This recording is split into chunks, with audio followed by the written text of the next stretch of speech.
Oh boy. Danganronpa.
Getting back into it. We gotta beat the game. Right now. We're not beating the game right now. I didn't change the title. Well, I mean, it wasn't gonna be anything clever anyway, so nothing lost.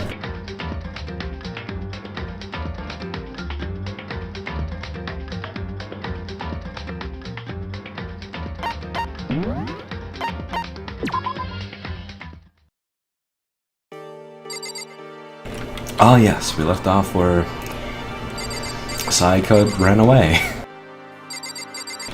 Kyoko. What was in your video, Kyoko? Well, Okay, Sakura. What was in your video, Sakura? I'm sorry.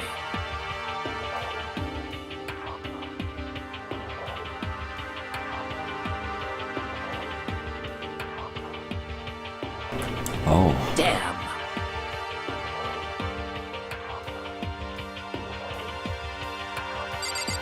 Chihiro? what should I do?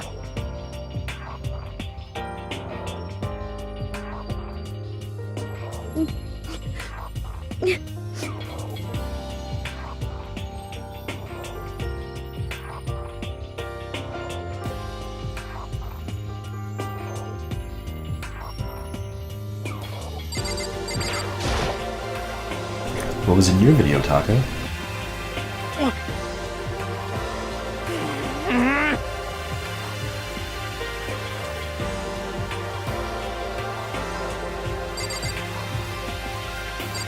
Hifumi is way over there. What was in your video, Hifumi? So it would seem.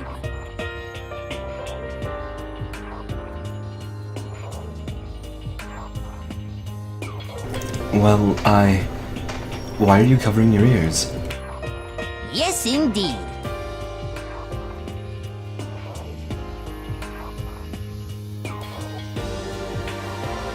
I don't think that's how it works. As a hero.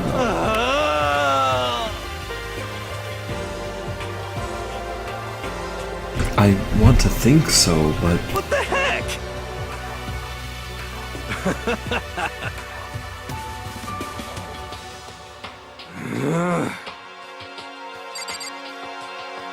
I think that's everyone in here. So I guess we're gone? Where could she have gone? She can't have gone far. I should check around the school.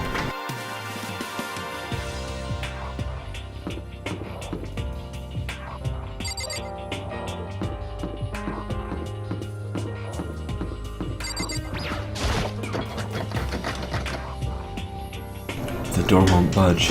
It must be locked.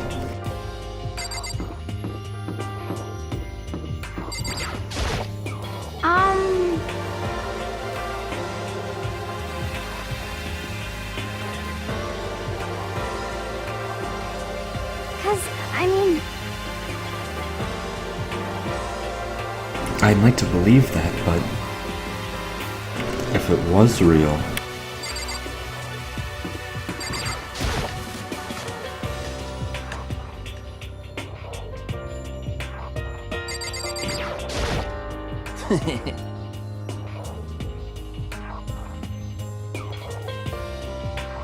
What?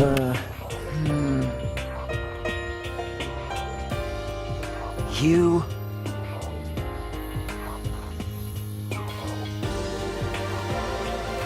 What the hell?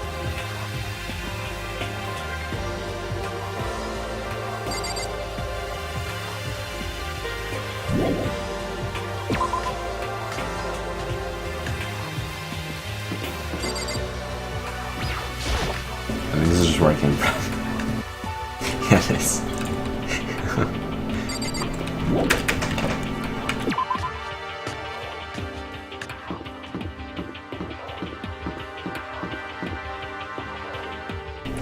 Would she be in the gym? I mean, I'm sure someone's there.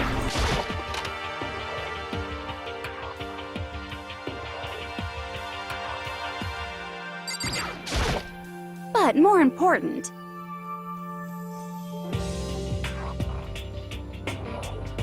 I mean, I can't say I'm not curious. But does that mean you're gonna tell me what was in yours?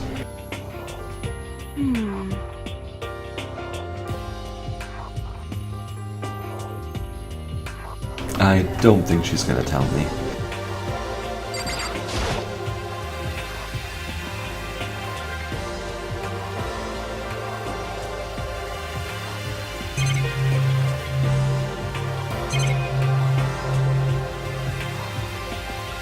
And there's no one here.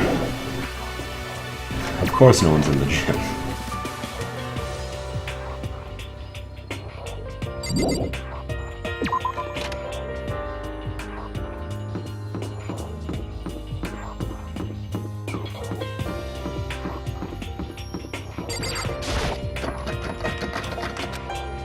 The door won't budge. It's supposed to be locked. Oh.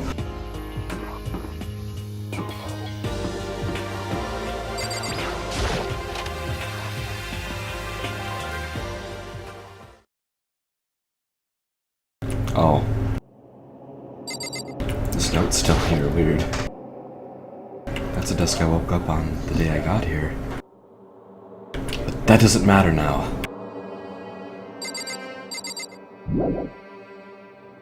I'm here to see Sayaka, what's the point of leaving now? Because I want to talk to other people. Naigi, come on. Well, I don't know why she ran into this classroom, but okay. I found her in one corner of an empty classroom. She was sitting in a chair, hands on her knees, staring absently at the floor. She looked like she was upset, or angry, or... no. She didn't have any expression at all. There was nothing on her face that you could call emotion. It was as if her original mask had been stripped away. Sayaka? Are you okay?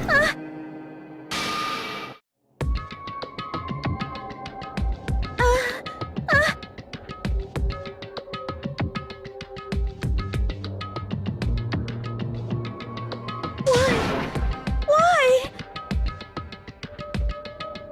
Sayaka, calm down! As she thrashed around, I grabbed her by the shoulders. Huh?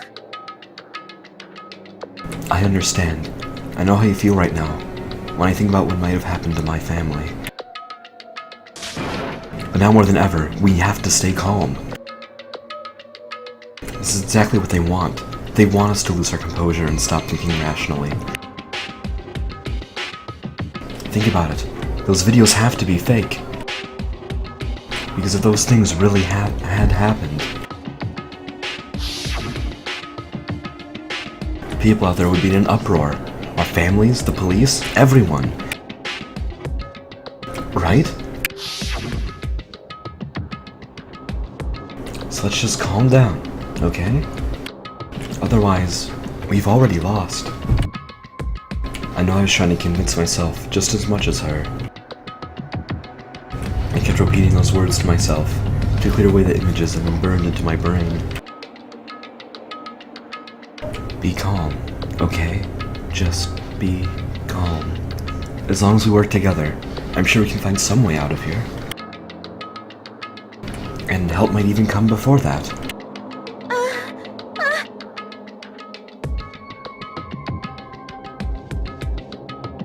If that happens, then I'll get you out of here myself, no matter what it takes. When I said that, I paused. I had no idea what had come over me. Sayaka? Please, help me. Her voice was small and shaky. Why? Why is this happening to me? To kill or be killed? I just can't take this anymore. Sayaka.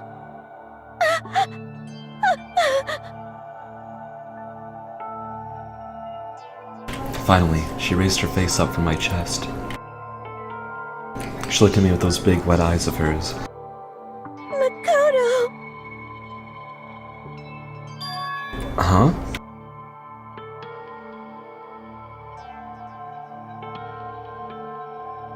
Absolutely. Makoto.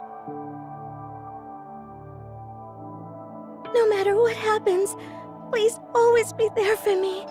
I need you on my side. Huh? Of course I'll be there for you. No matter what, I'm always on your side. I mean, you are my assistant after all. Makoto.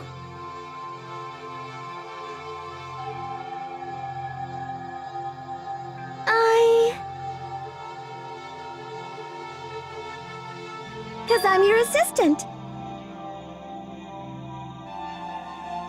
The smile I'd come to know so well returned to her face.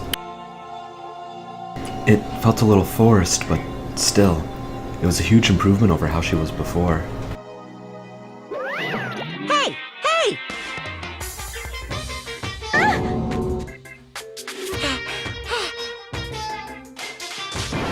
What's standing up?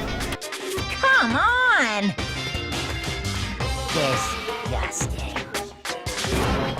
Get the hell out of here! Just a minute. Damn it! Well, if you won't leave, then tell us what the hell's up with those videos.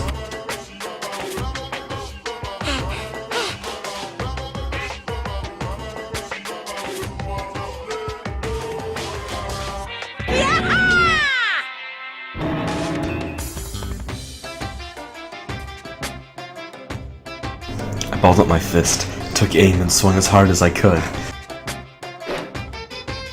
I never put so much energy into a single motion before in my life.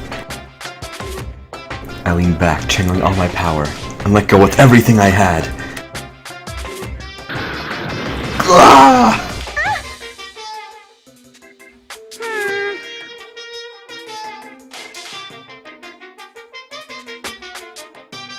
Hey!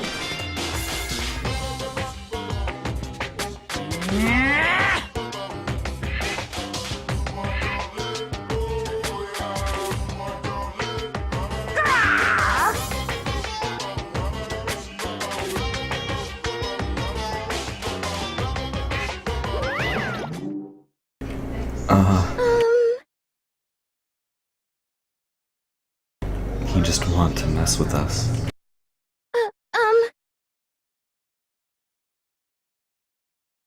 Yeah.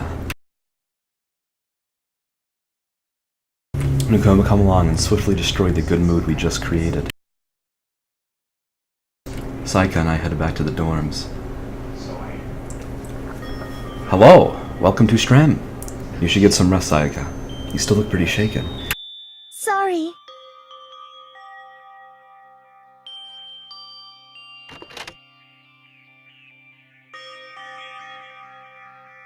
With a nod and a small bow, she disappeared into her room.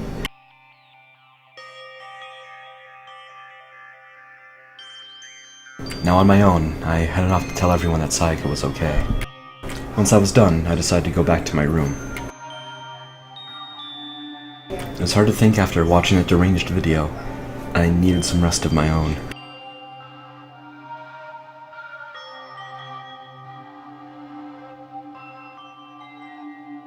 Jeez, seriously, what's going on here?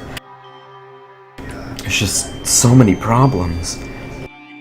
I can't even decide what the biggest problem is. That we're trapped in here?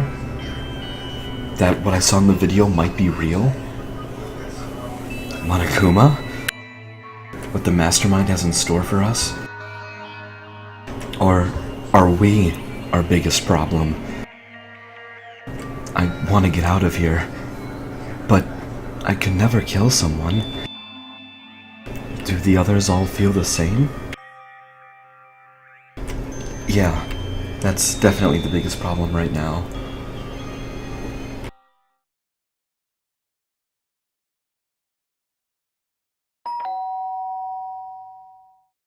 Uh-huh. When I opened my eyes, they darted immediately to the clock. It's almost 10 o'clock, and I fell asleep without even realizing it. Nighttime's about to start. So, how come someone's here?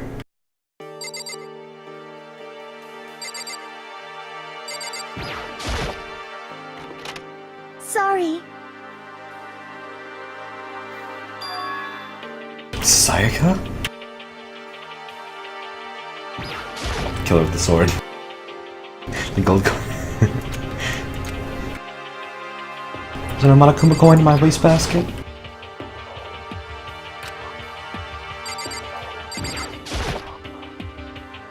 Sayaka, what are you doing out so late?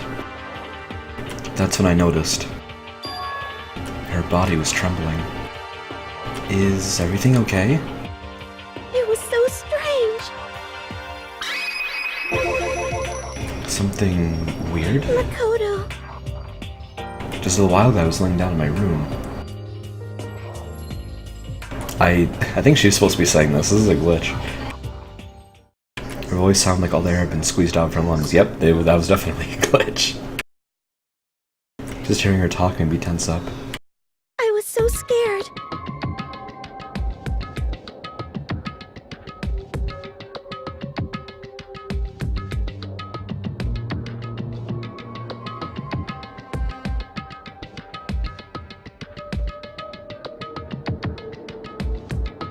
So, what happened?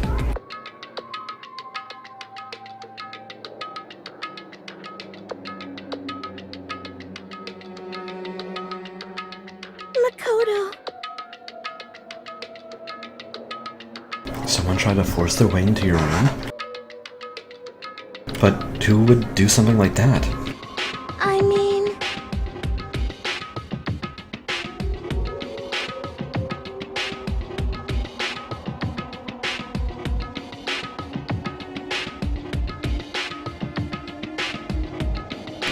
You don't have to worry about that, right? I mean, we can't go outside during nighttime. But...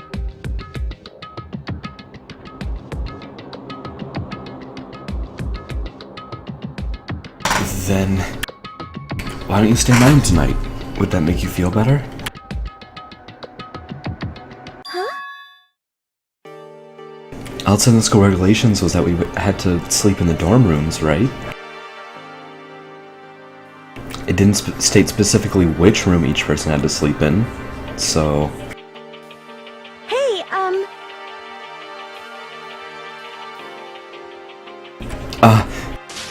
Oh jeez, I'm sorry, I didn't even think about that.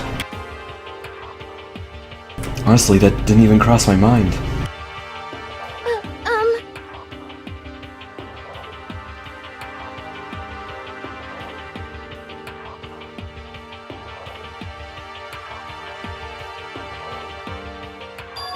Switch rooms? If it'll help put your mind at ease, then it's totally fine with me. But I don't mind you staying in my room, but... Are you sure you're okay with me staying in yours?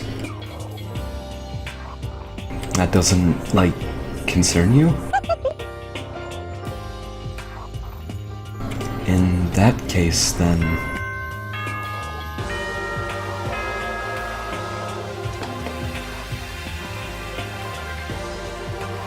This is a school announcement. It is now 10 p.m. As such, it is officially nighttime. Soon the doors to the dining hall will be locked, and entry at that point is strictly prohibited. Okay then. Sweet dreams, everyone. Good night. Sleep tight. Don't let the bed bugs bite.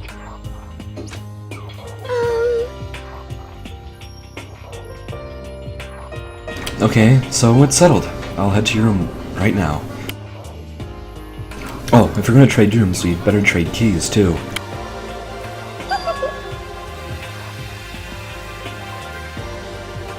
Again? Like I said, I'm psychic. Hey, aren't you gonna say you were just kidding?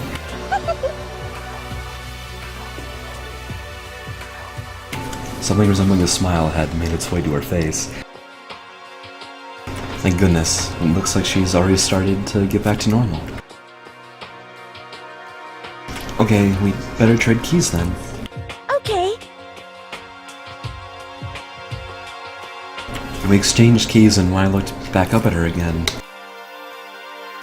there was another worried expression there.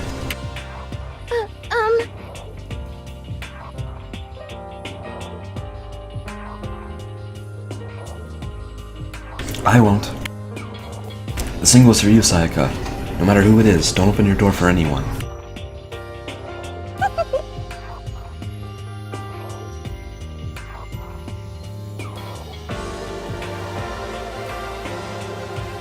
Oh, by the way, just so you know, my bathroom door tends to get stuck. There's a little trick to opening it. You have to turn the knob, then lift up on the door while you pull it out. Just do that and the door should open, no problem.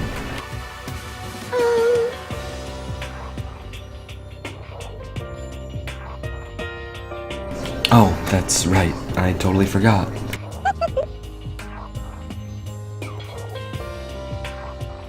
Because, you know, people, anime characters don't go to the bathroom.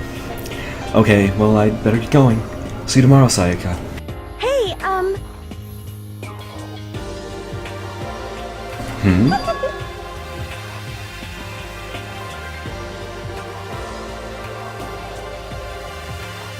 Yeah, I know.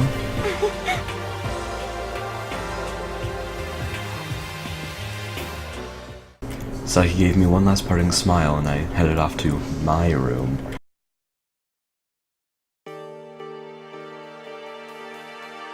I looked around as soon as I got out into the hall. Everyone else's doors were closed. There was no sign of life. Good, there's nobody here. Making sure nobody was around to spot me, I rushed into Sayaka's room.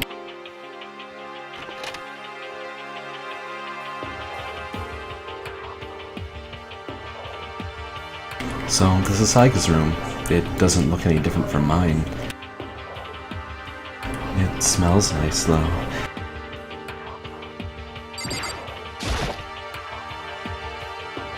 I couldn't. It's kind of weird to dig through other people's trash, but I couldn't help taking a quick peek. There wasn't any doubt about it. It was a DVD with her name on it that we found in the A&V room. That reminds me, we never did get a chance to find out what was in her video. But it's probably best if we wait until she brings it up again.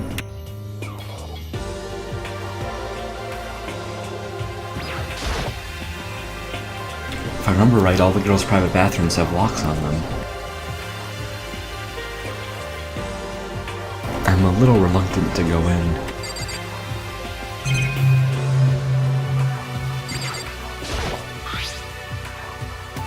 My room came with a toolkit, but Sayaka has a sewing kit, just like the note said. And next to it is the map of the body's vital organs. I don't think Sayaka would be like me snooping around too much. I should probably go to bed soon. As I lowered myself onto Sayaka's bed, a pleasant fragrance enveloped me. Sayaka's scent. Maybe it'll bring me some sweet dreams.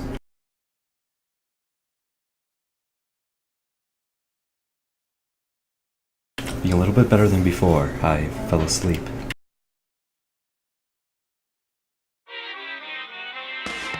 Oh no, I'm on it from the theater!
So then, let's everyone do our best to follow these new guidelines and live happily ever after together!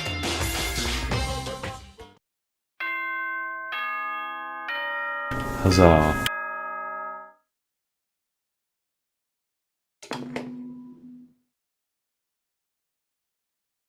Good morning, everyone! It is now 7 a.m. and nighttime is officially over. Time to rise and shine! Get ready to greet another beautiful day! I sat up, still half asleep, and rubbed my eyes. Slowly I pulled myself out of bed. I remembered I was in Sayaka's room. I just remembered I promised to eat breakfast with everyone else. I better get going. I left Sayaka's room and made my way toward the dining hall.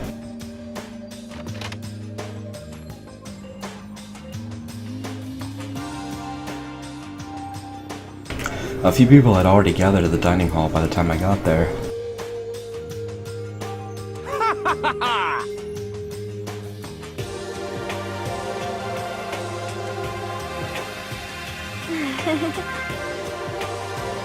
Hey, Makoto!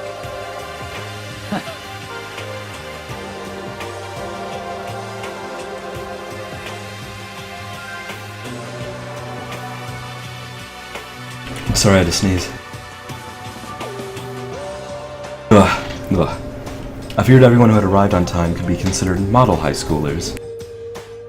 And the ones who showed up a little late. Yo, Sorry! Ah, well, hello.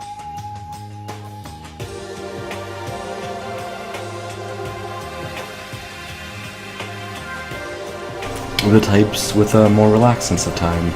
Most high schoolers fall into this category. And finally, the ones who kept everyone waiting forever. Indeed.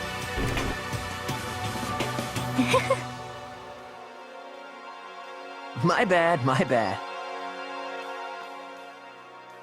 What's your problem? Yo!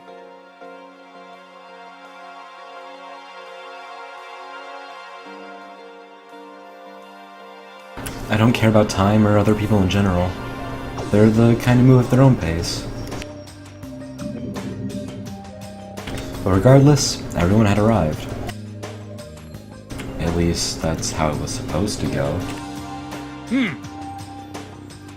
Two to be exact, Byakuya and Sayaka haven't arrived. I don't know about Byakuya, but I would definitely put Sayaka in the model high schooler category. So for her to be so late... What? Yo.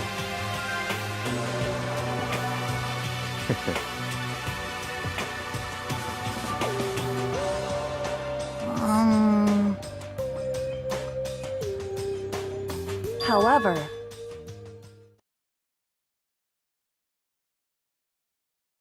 Just never want to talk like that. A small dark speck of unease rose up inside of me. That spark started to grow quickly.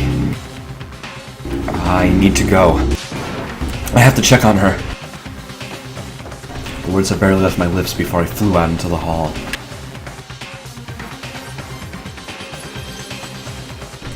Where I headed first was my room, where I let Sayaka stay for a single night,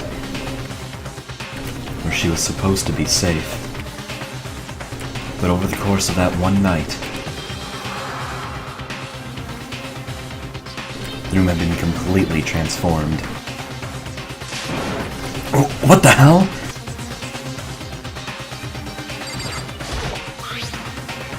This is the replica sword I brought back for self-defense. It's been taken out of its sheath. More importantly, where's Sayaka? There are slashes and gouges on the walls and the floor. More importantly, where's Sayaka? The bed's been damaged too.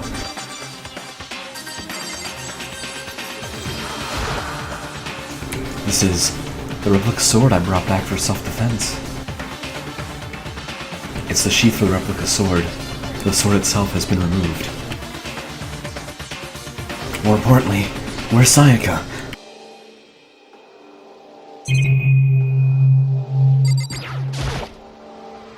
It's the display stand the sword was on.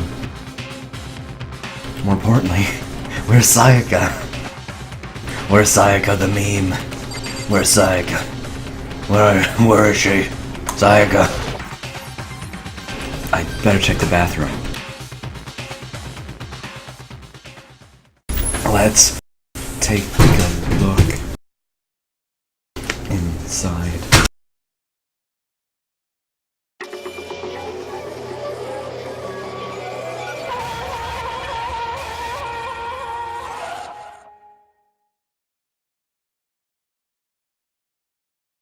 It took me a second to realize I was screaming.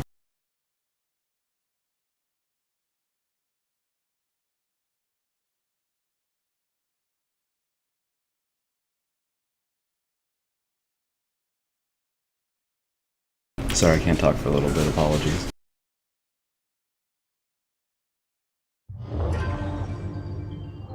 Deadly life.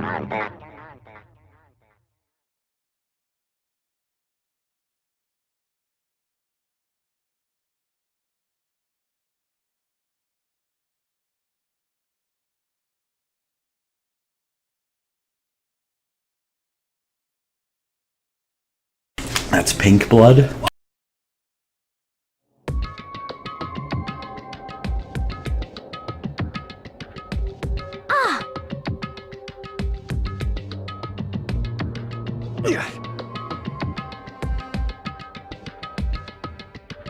Huh?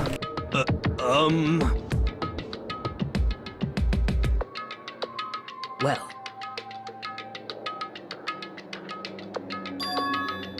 What happened?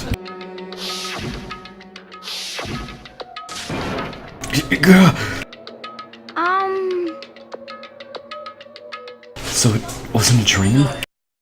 What I saw? It was real?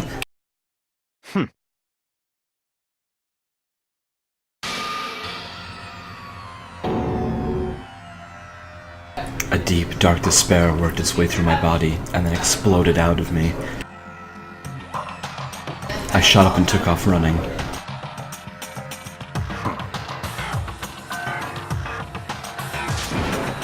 I have to see for myself. I have to see if Sayaka is... If Sayaka is... just give up.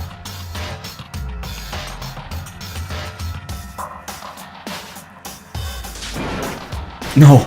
I have to see for myself. What? What?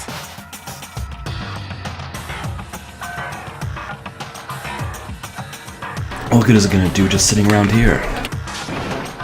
I mean, why are we all hanging out at a gym at a time like this? Our friend, Sayaka, she's dead. Dead. When I said that, it finally hit me. didn't realize she really was gone. Calm down. Then why?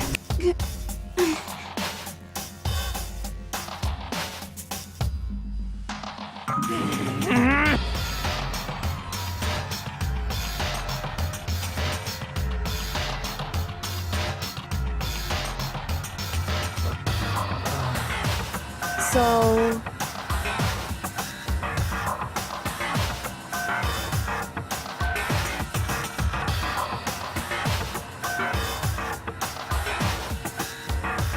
Correct.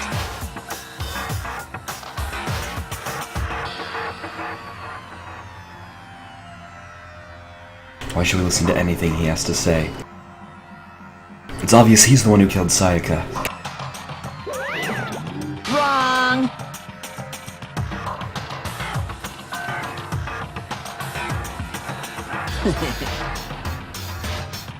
Hey,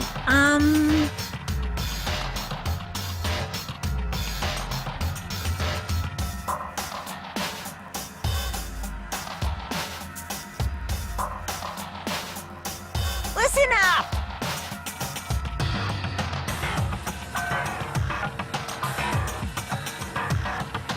But... Who killed her? Come on!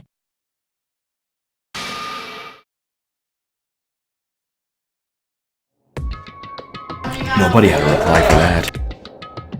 One of us killed Sayaka? Don't be stupid, that's... What?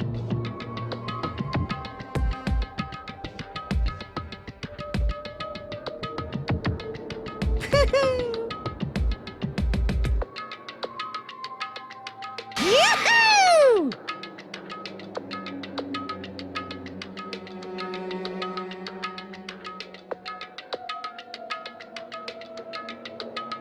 Well... Of course he's lying. I'm telling you, he killed her. Wrong.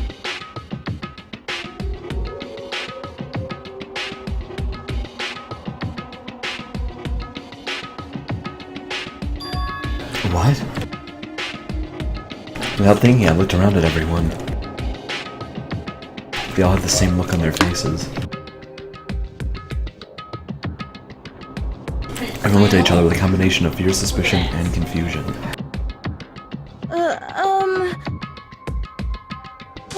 What is this?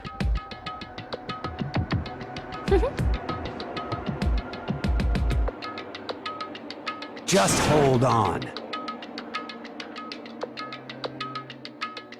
Stop talking.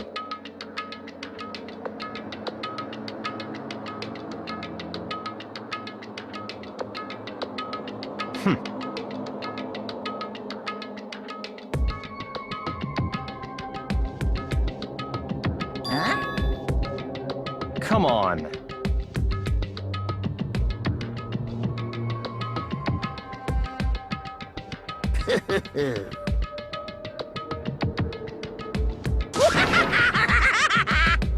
What?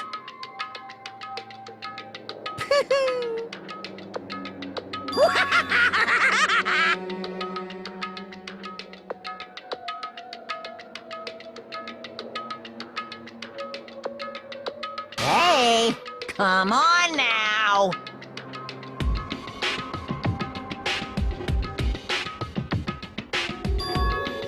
The real thing? Now then.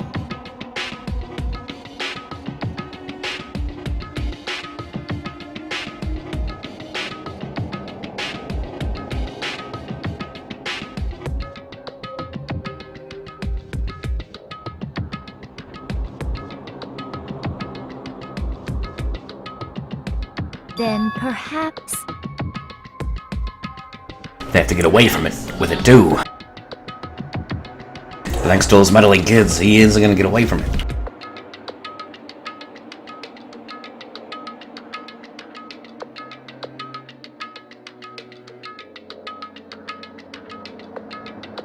In other words,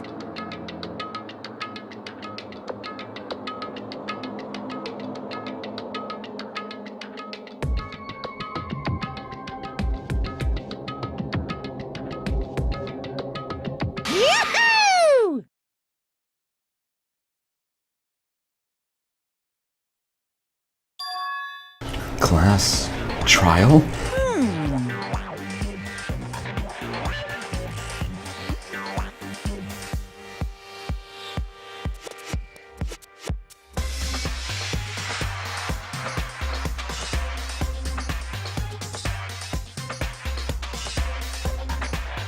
During the trial, you'll have to present your arguments about who you think the blackened is. And once everything comes to an end, the outcome will be decided by popular vote. If the answer you've arrived at is correct, only the one that disturbed your peace will be punished. The rest may continue their communal life. However, if you choose poorly, then the one who got away with murder will survive, and the rest of you will receive your punishment. Which of course means your school life will come to an end. As far as class trial rules go, that's all there is to it. Well...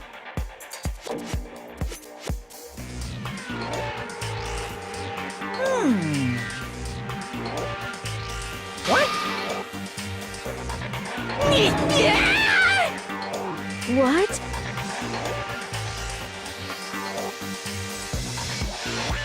Execution is execution. Execution!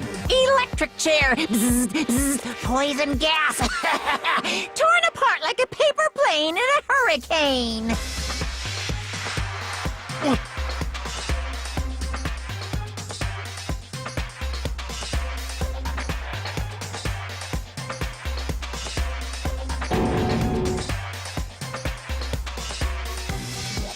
Well done.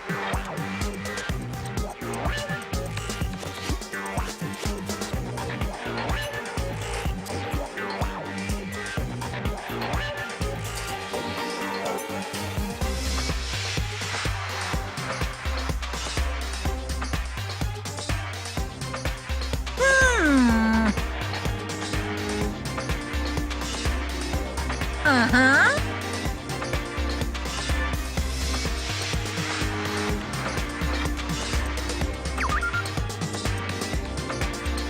The new rule. Hey!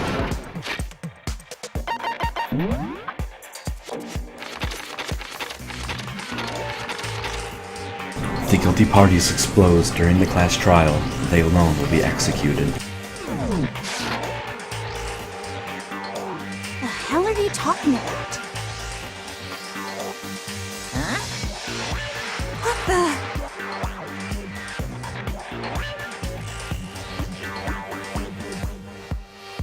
What's this? Stop it!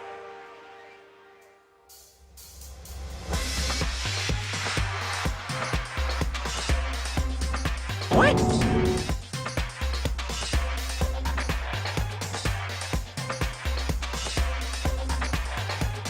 The hell are you talking about?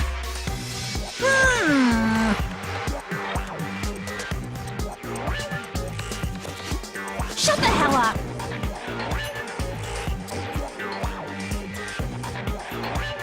I don't believe it! Stop it!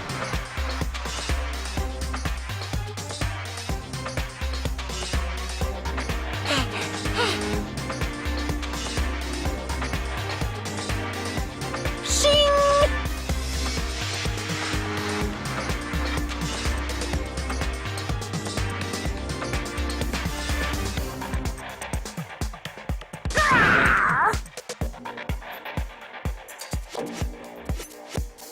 As he said that, he came charging at us, although it was more of a waddle.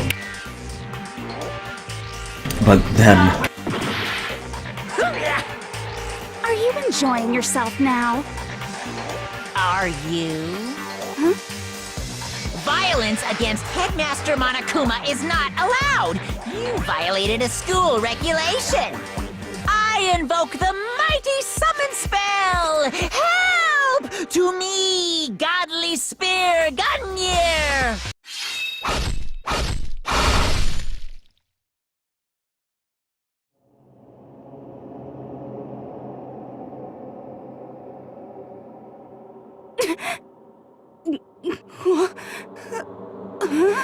This wasn't supposed to... Why? Me?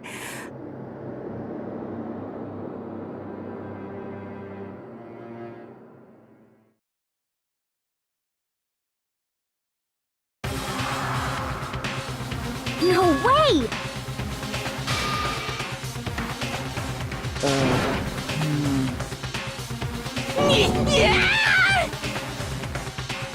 Well now.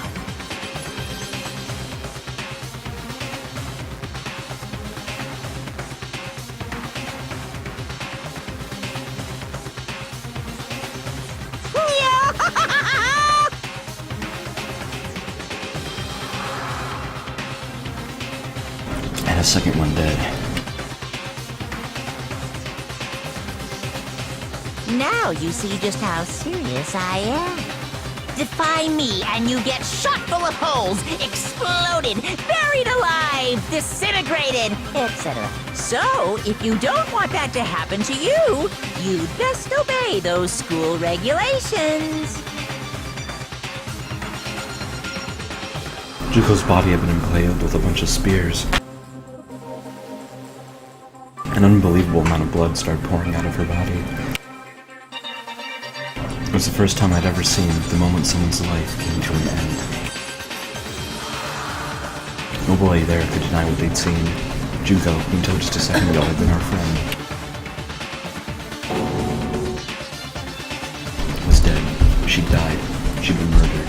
In simple terms, it was the death of a human being. Hey,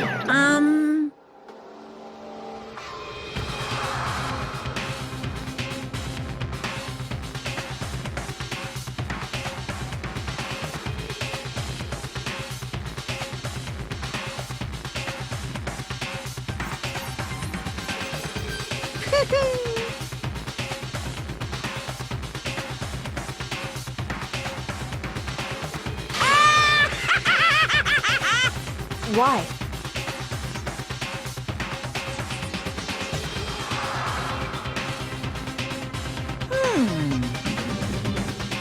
I knew it. say what?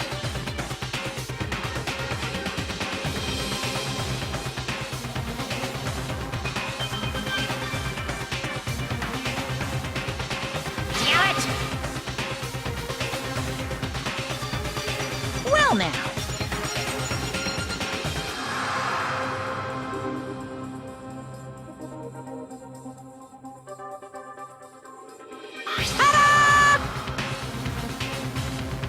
The Monokuma file. It's the Monokuma file!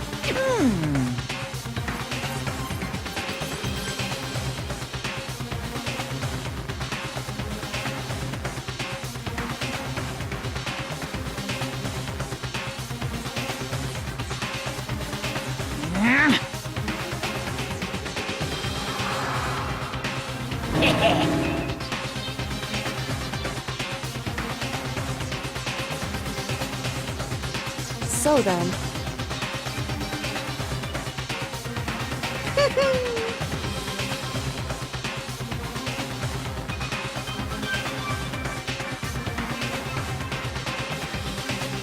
correct.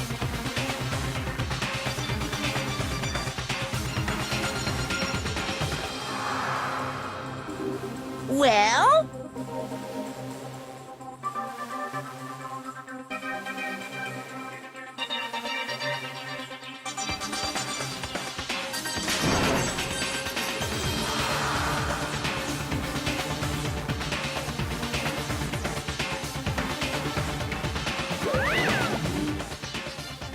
And with that, Monokuma disappeared once again.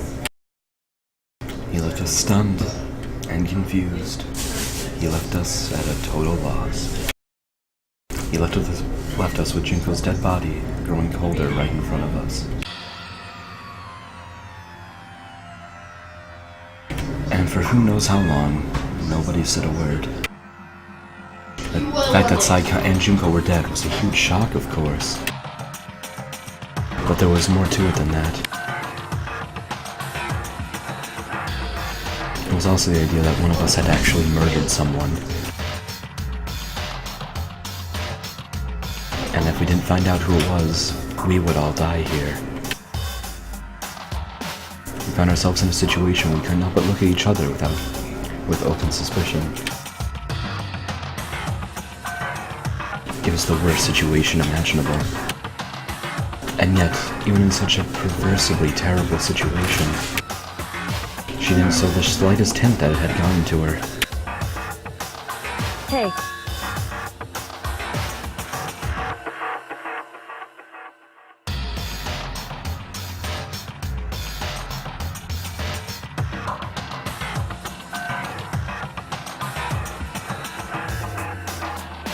What? in other words,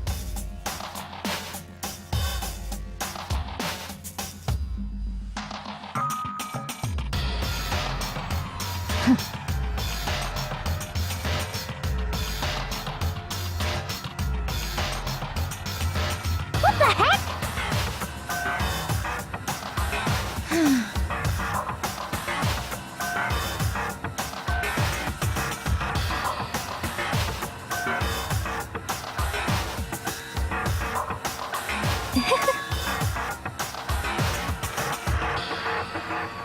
That's terrible! just a second.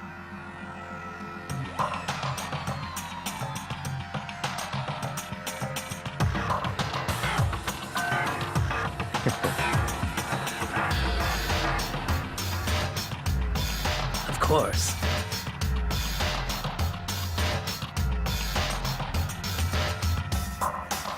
What the heck?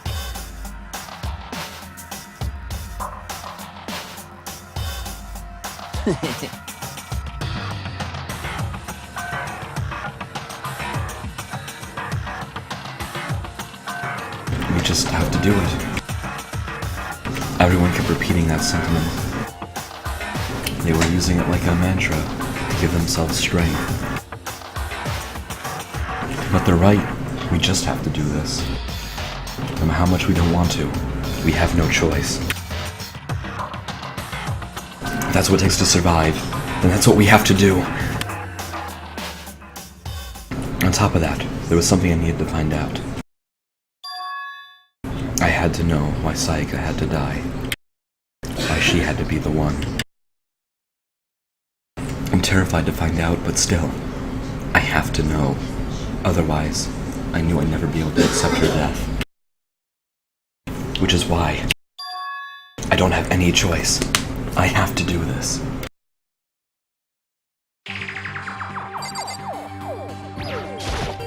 Hey,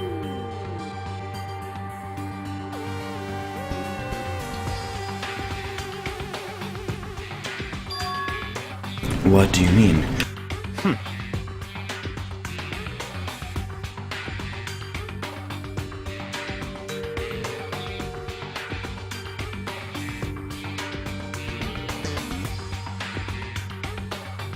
Hey,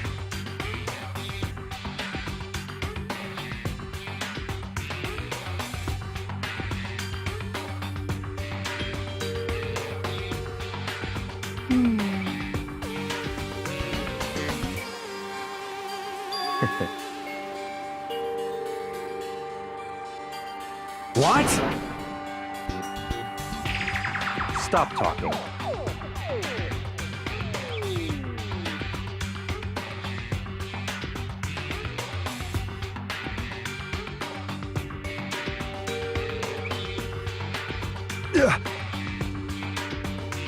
So then.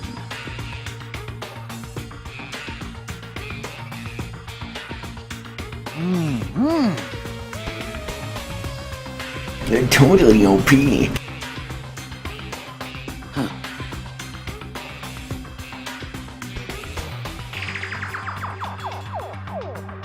But...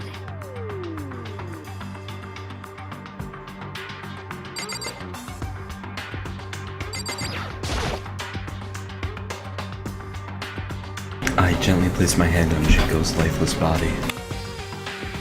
I touched her wrist to check her pulse like they do in movies and stuff, but she really is dead. There wasn't anything else to say. She was gone.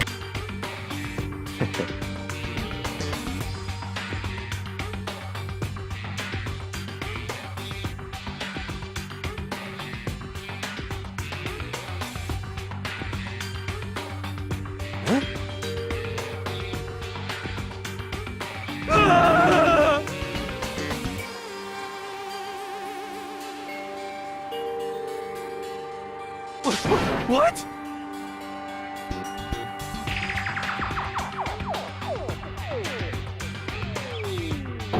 Let me out of here! What's your problem?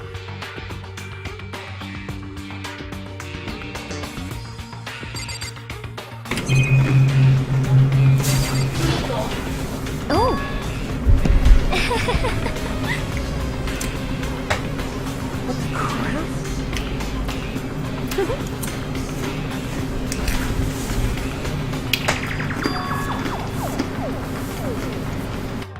I should take a look at the monochrome file. Huh?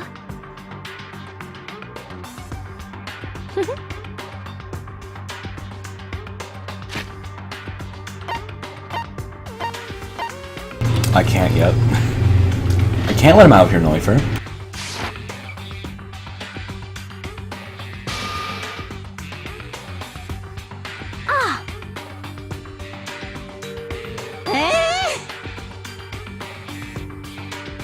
All at once, everyone's gaze turned to me. Hold on a second. You've got it all wrong.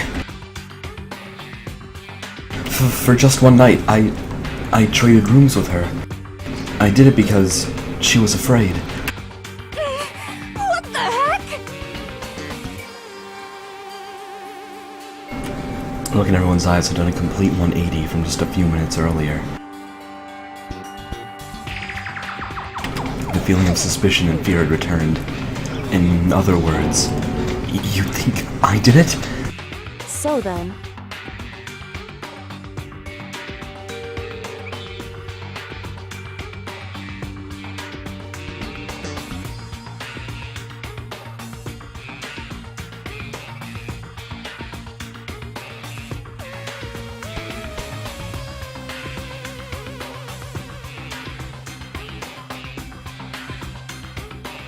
so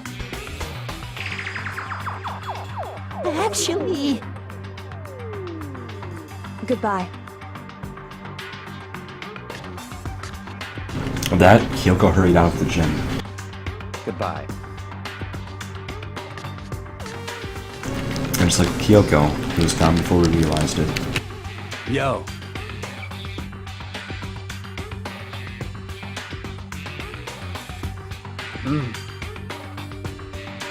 Hey, damn it.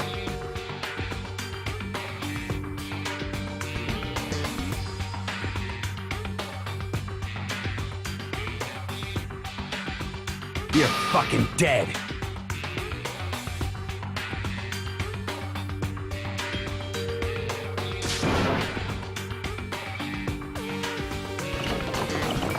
Letting his deadly words hang in the air, he and Sakura ran off. So,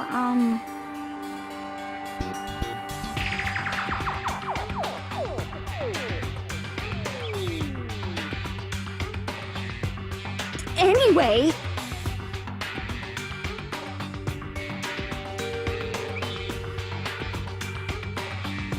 What are you implying? this is very suspicious. I'm telling you, it wasn't me!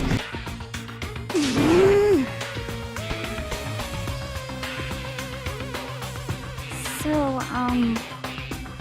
This is Taz. Taz is streaming. Do I have to put that? I guess I should put it in the title.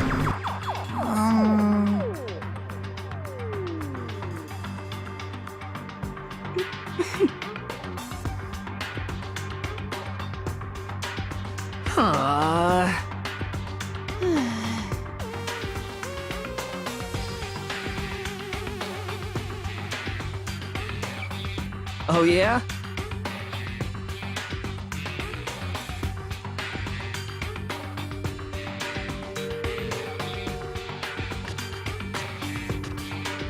Wait, don't go yet. You have to hear me out.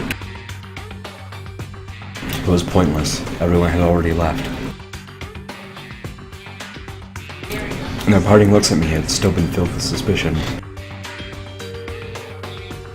Does everyone really think I'm the killer? How did it turn out like this? Seriously, they've got it all wrong. Why do they have to suspect me? I have to do something. Otherwise, everyone will. Execution is execution. Execution! Electric chair! Bzz, bzz, poison gas! Torn apart like a paper plane in a hurricane! I can't let that happen. I can't let things turn out the way Monokuma wants. All I have to do is find out who really did it. Who really killed Sayaka.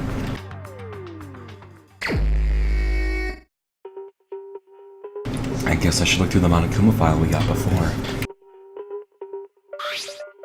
The victim was Sayaka Mizuno. The time of death is estimated to be around 1:30 a.m.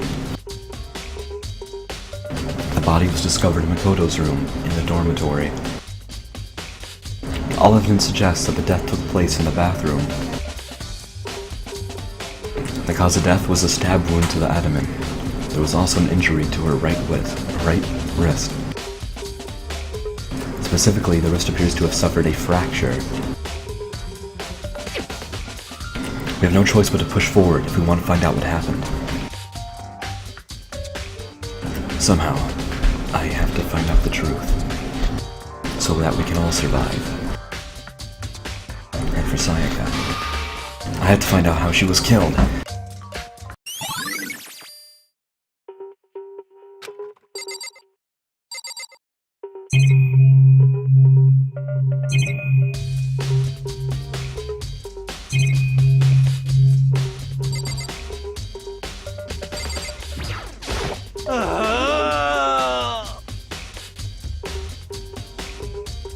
Help me!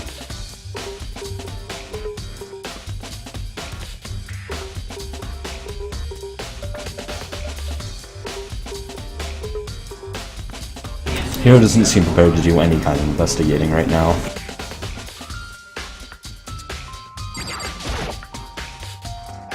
Are you going to help investigate, Chihiro?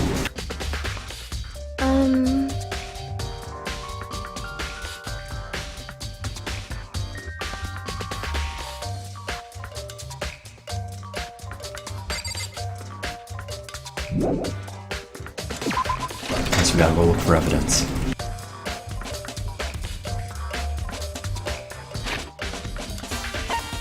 We have now unlocked the Truth Bullet section of our e-handbook.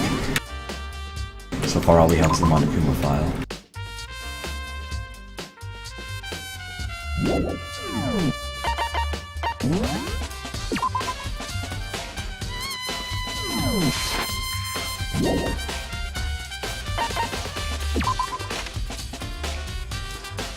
First of all, I should head to the scene of the crime, my room.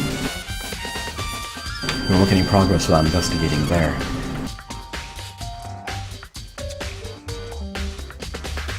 So I head to my room, where Sayaka's corpse still remained. I'd better examine the state of my room a little closer. That might reveal something new.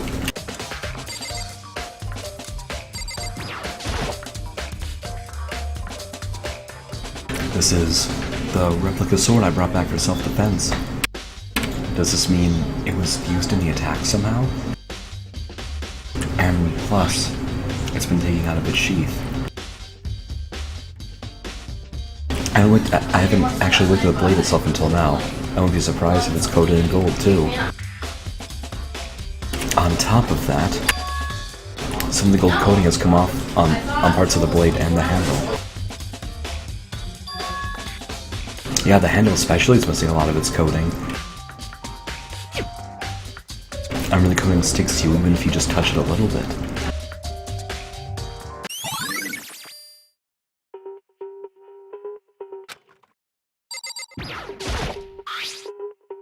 There's a key on the ground. It has my name on it, so this must be my room key.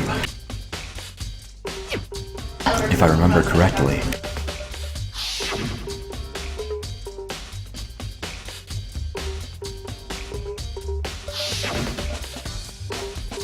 We switched rooms, we switched keys too. So Psycho had the key here in my room the entire time.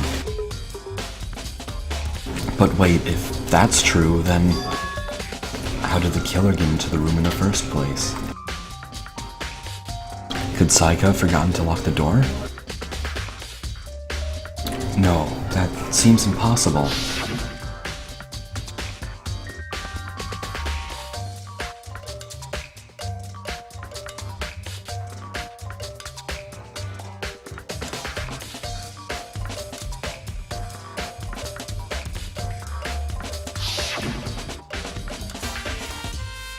After saying that, there's no way she would have forgotten to lock it, or opened it for any reason. Well, maybe she dropped the key somewhere and someone else grabbed it or something. No, that's not possible either. Psycho wasn't here when we switched rooms. And with how scared she was, she wouldn't have gone walking around, so she couldn't have dropped it. So, how did the killer...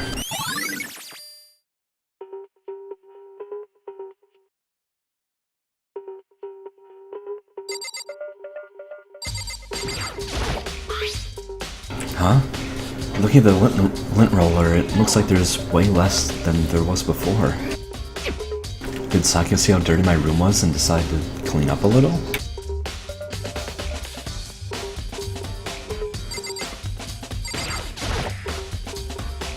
The notepad is still here, but I don't think it's relevant right now.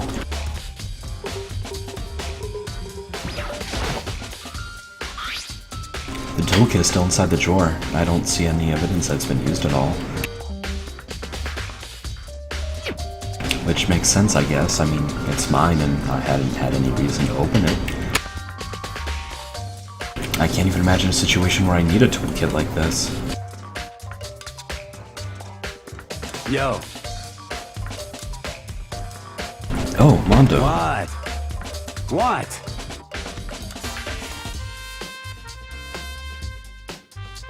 So haven't used yours either, then. What? What?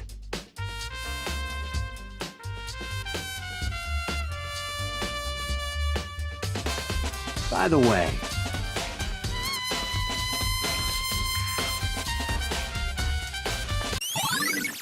also, if you guys aren't listening to this awesome investigation music, it's really good.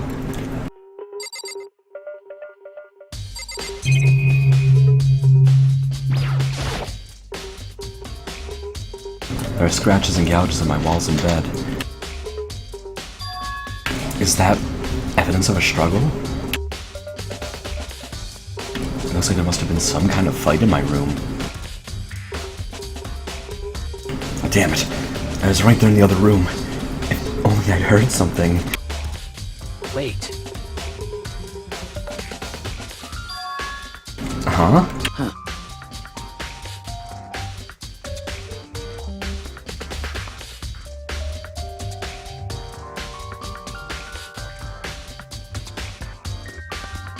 Well,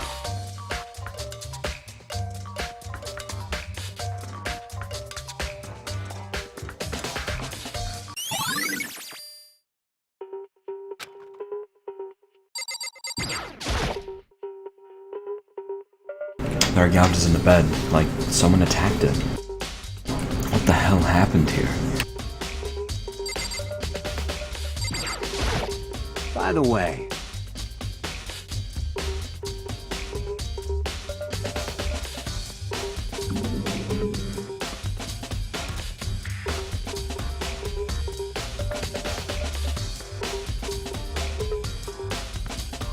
Trash room, let's remember that. Yeah, that's definitely possible. you son of a bitch! Shit.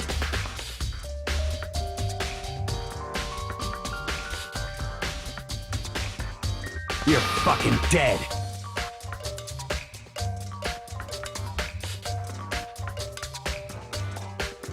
But what if it was a girl that did it? Yo,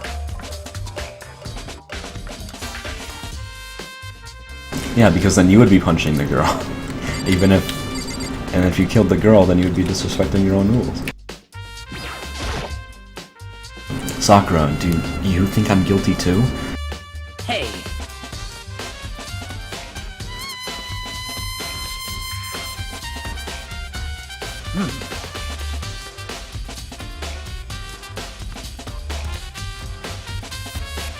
I see. Hey Kyoko! Kirigiri-san! Hey Kyoko. I quietly called her name while she was investigating the area. But what are you doing? Isn't it obvious? No, not really. I'm searching. Searching? she was down on her knees, carefully inspecting every inch of my room. Did you lose a contact or something?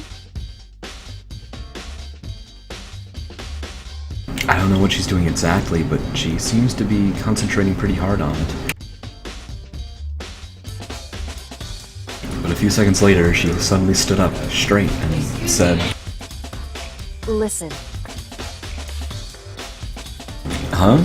No, I don't think so, but what?" Nodding, she glanced around my room one more time. I see. What's interesting? Hey, Unusual? What do you mean? so...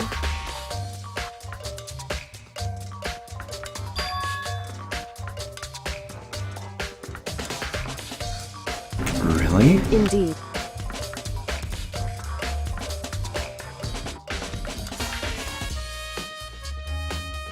You know, now that you mention it, I noticed something while I was looking around before. It looked like my lint roller in my room had been used, but I never touched it. Could someone have used it to... I see.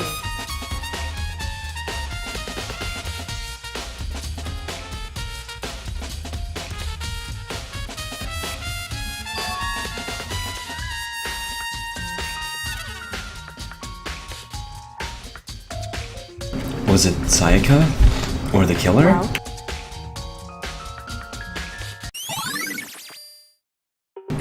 Koto's room cleanliness.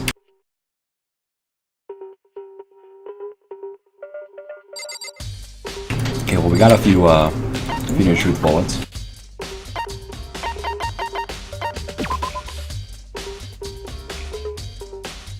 There are a number of scratches and gouges on the bed and walls in Makoto's room. Makoto took the sword from the gym entryway and put it in his room. The sword was found out of its sheath and on the floor in the middle of the room.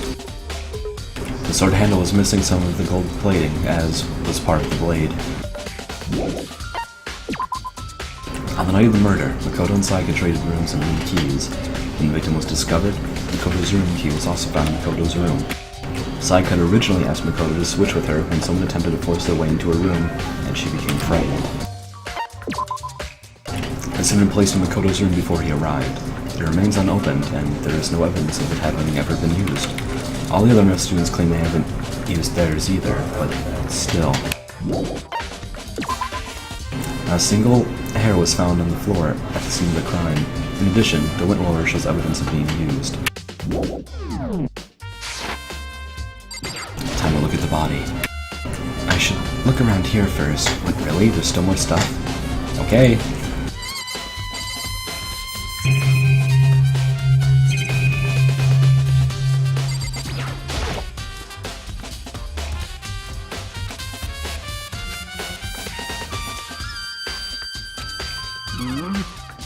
Well,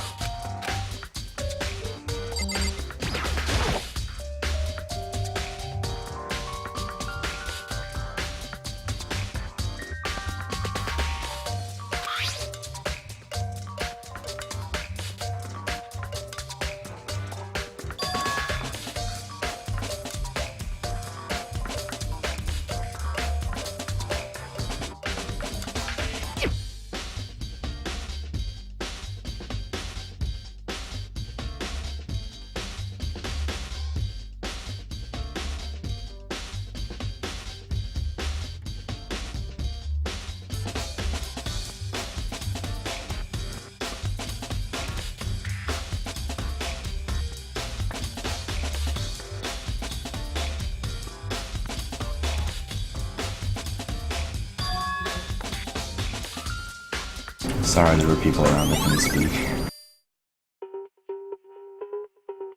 Unfortunate, but it's going to happen. Is that it?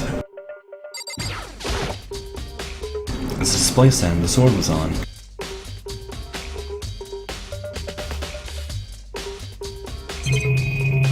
I think that's it, so we can go in here now. The bathroom. And on the other side of this door.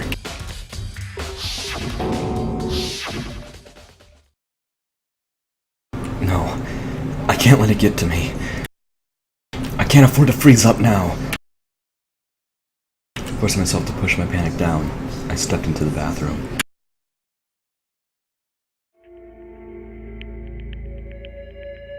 Looking at her made it painfully clear it wasn't a dream, or an illusion. She had lost everything that made her, her. Sayaka. All at once I was overcome with dizziness, nausea, the urge to burst into tears. But I can't hesitate now. Why? Why did Sayaka have to die? I have to uncover the truth.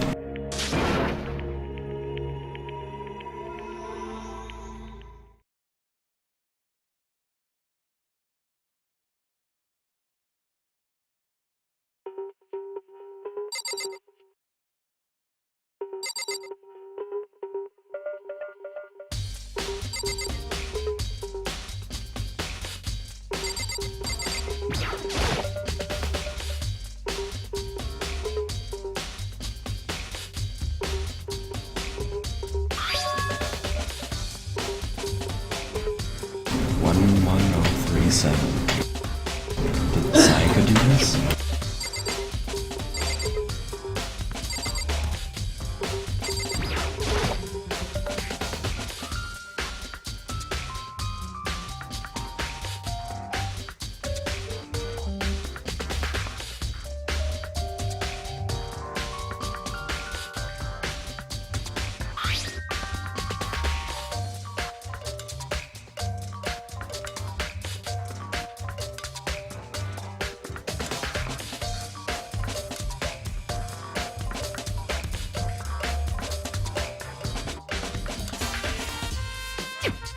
Sorry, I'm not speaking.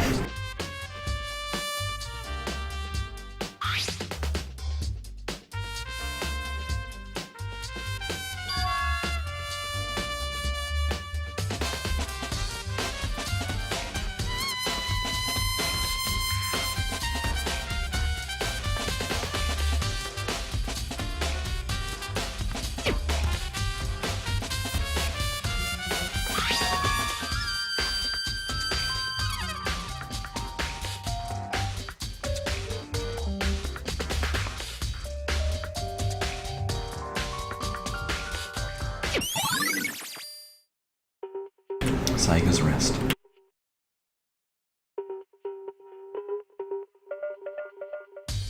The stab wound in her stomach's what killed her, so when she broke her wrist, that must have happened earlier on.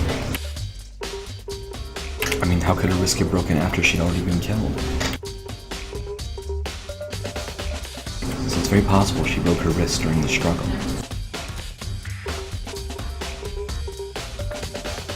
The killer attacked Sayaka in the main room, just when her wrist got broken. After that, the killer cornered her in the bathroom, where they inflicted the deadly wound.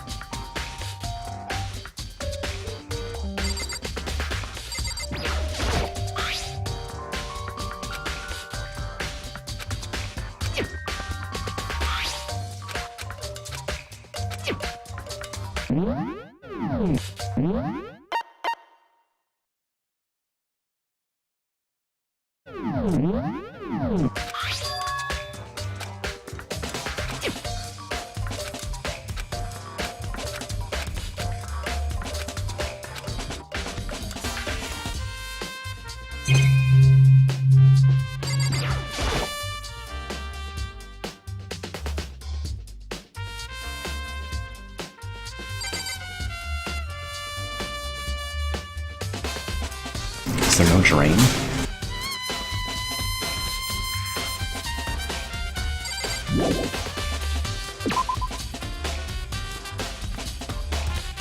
It would seem...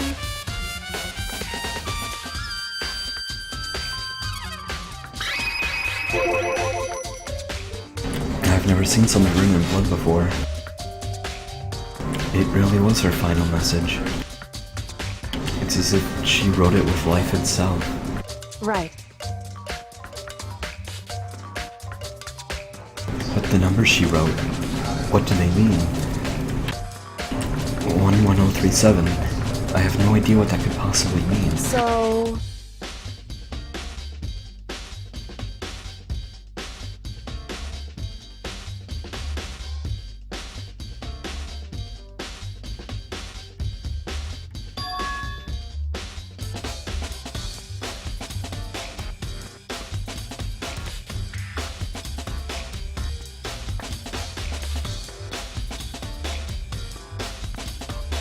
The result? well, You're not going to tell me? Makoto.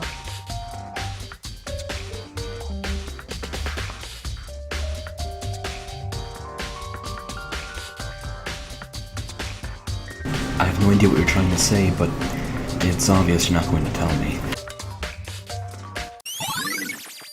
Dying message has been added to the truth book section of your handbook. It sounds like Kyoko knows what Sayaka's dying message means. But honestly, I have no idea. Oh, I know who I should talk to. When it comes to numbers, who's better to ask than the ultimate programmer? Makoto.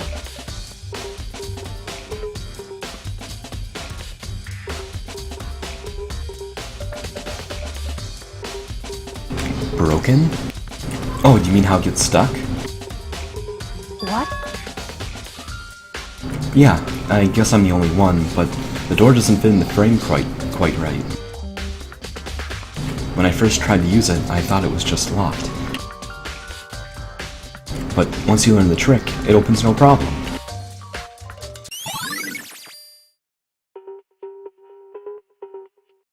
Correct.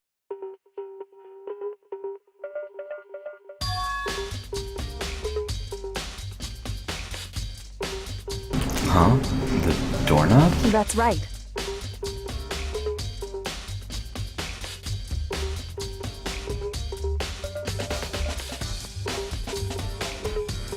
I did what Kyoto said and shut the bathroom door. Huh? The doorknob.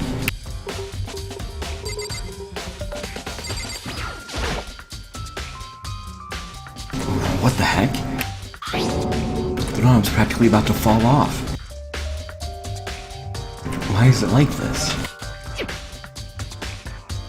It would seem...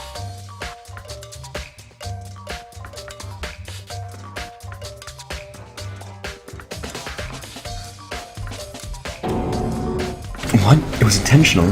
Why would someone want to do that? So...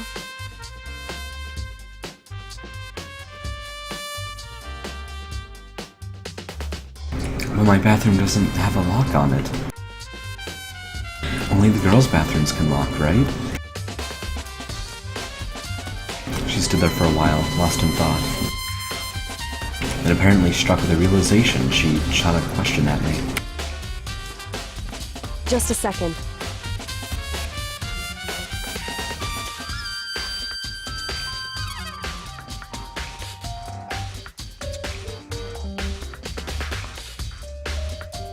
Oh, well, I did tell Sayaka about it last night when we switched rooms.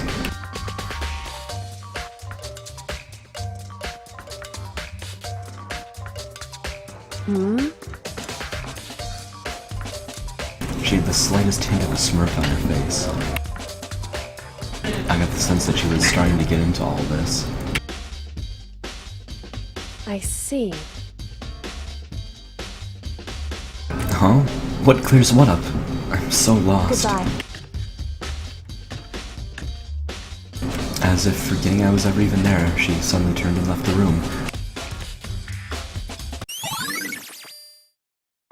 Okay, we got a few more truth bullets. I still don't really understand any of this, but I already given my room a good once over. Maybe I should look around somewhere else. I should start looking into where the murder weapon might have come from, and also, I should look into the DVDs I got. Wow, we have a lot of objectives. With Sayaka dead, I have no choice but to see for myself what was in that video. On top of that, I'm sure there are some other areas worth checking out too. Maybe I should see what everyone else thinks, if they'll even talk to me, that is. So we have a few different things we can do right now. We can go see the video that Sayaka did. We can talk to Chihiro about the numbers.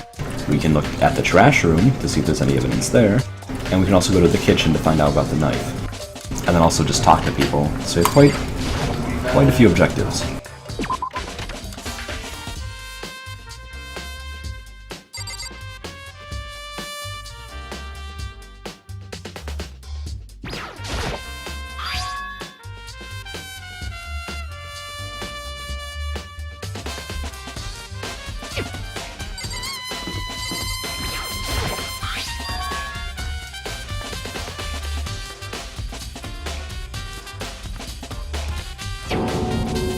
The nameplates on my room and Sayaka's room were switched. So all the effort I put into switching rooms without anyone noticing was totally pointless. But why would anyone do that?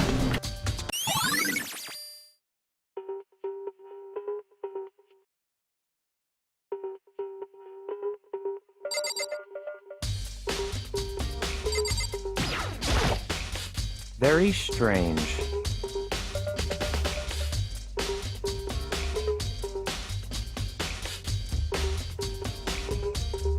No, you got it all wrong.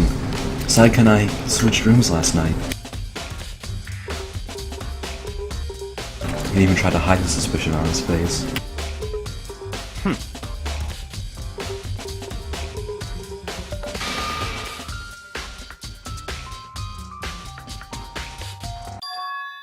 Huh?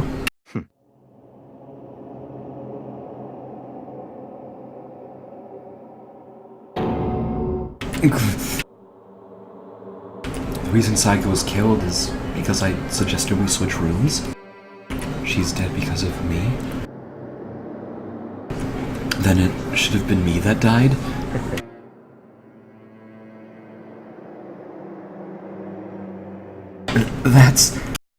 If that's really true, then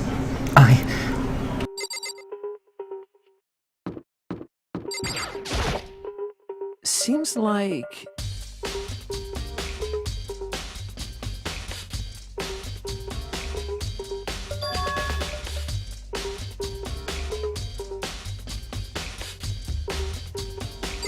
I think he was supposed to give you a clue if you talked to him about the nameplates.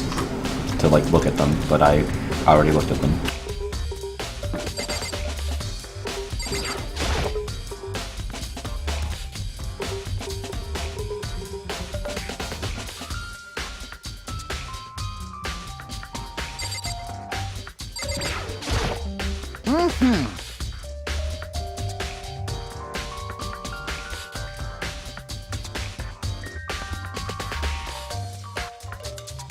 Most suspicious.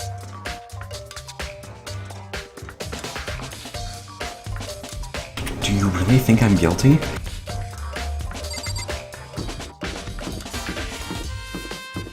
The trash room seems to be right up here, so let's make this our first stop.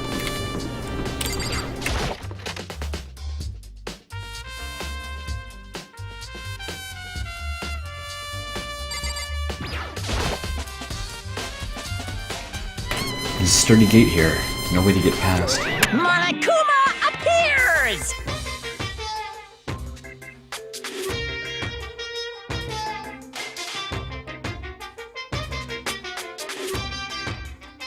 How do you get this gate No, open? no, you can't go any further!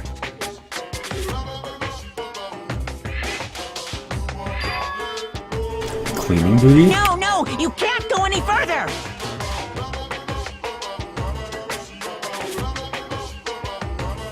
Who's on cleaning duty? No, no, you can't go any further!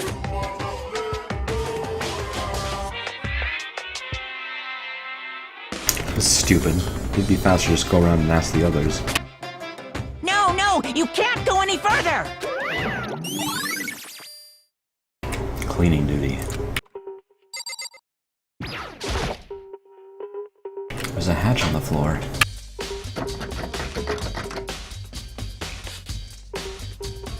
The door won't budge. It must be locked. Oh boy, Monokuma coins!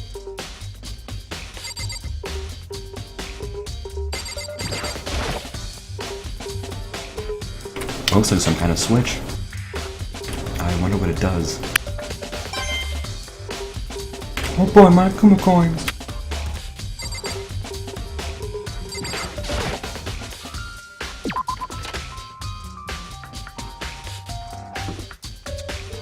I mean, Hifumi talked about the cleaning room.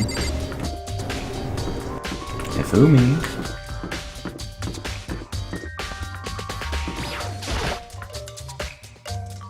I'm looking for whoever's on cleaning duty.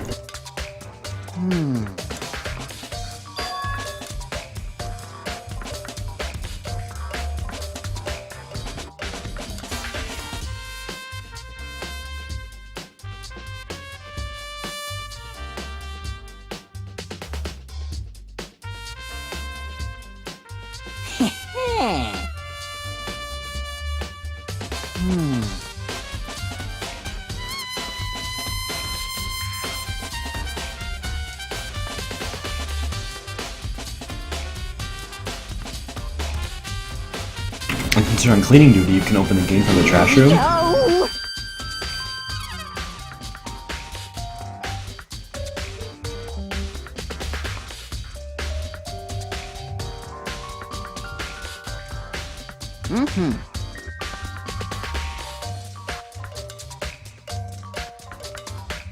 Very strange.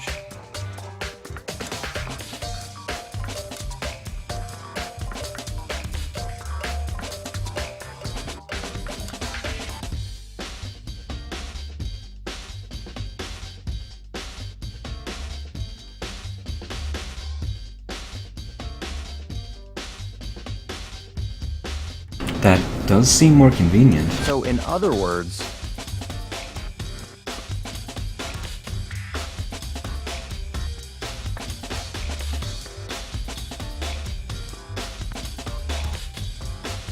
so that's it.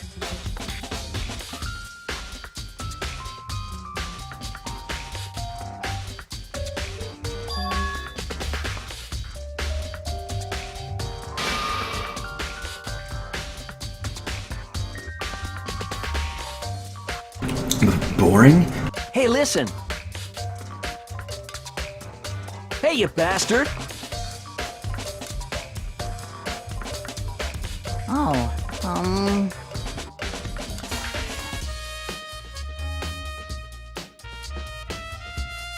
You... Is it, like...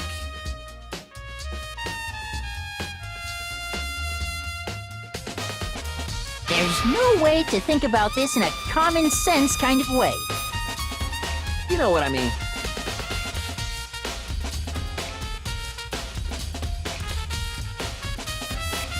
Completely unforgivable!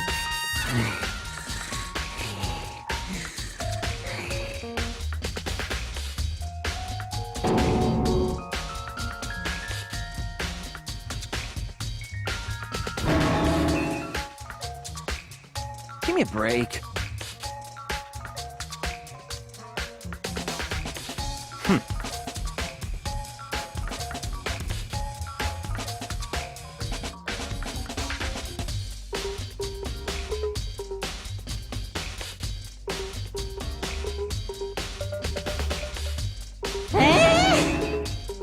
What?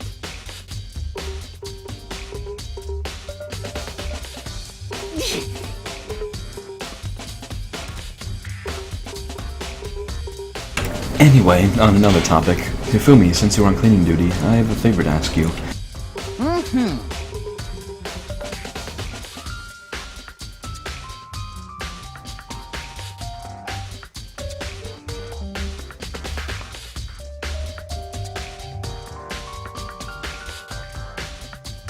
No, nothing like that. I was just hoping to get into the trash room and look around.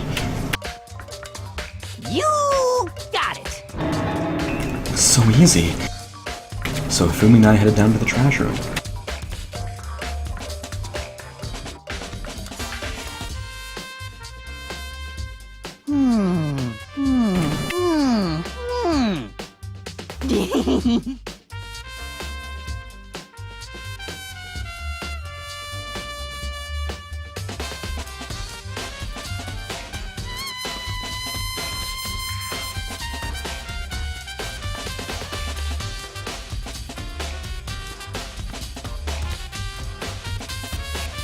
Whatever, please just hurry up. Da-da-da-da-da! Fumi pulled the key out of his pocket and used it to flip the switch next to the gate. And then... Mr. Naegi! Without a doubt.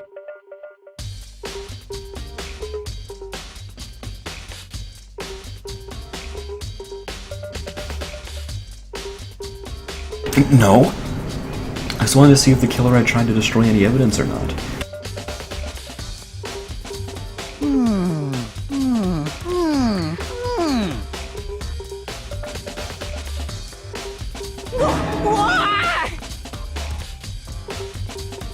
Whatever, let's just hurry up and keep looking.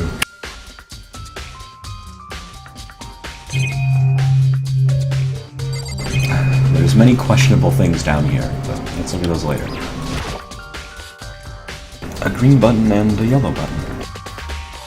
There's no doubt they're related to the big mechanism.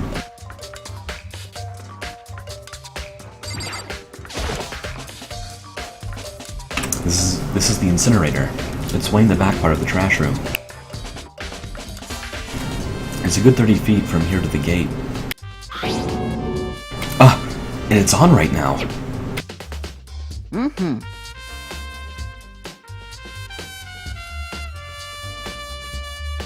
Yes, indeed.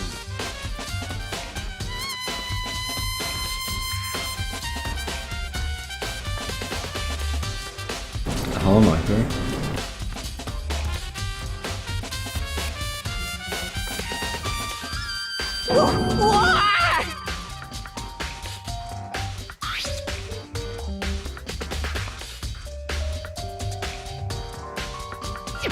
Was it a fairy?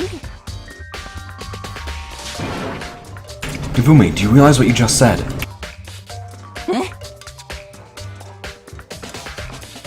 No, you said that last time you were here, the incinerator was off. This game is not randomly generated.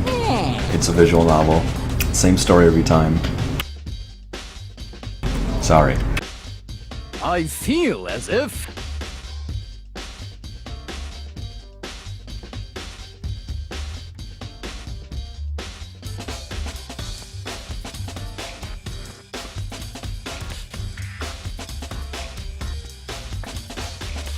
Most suspicious.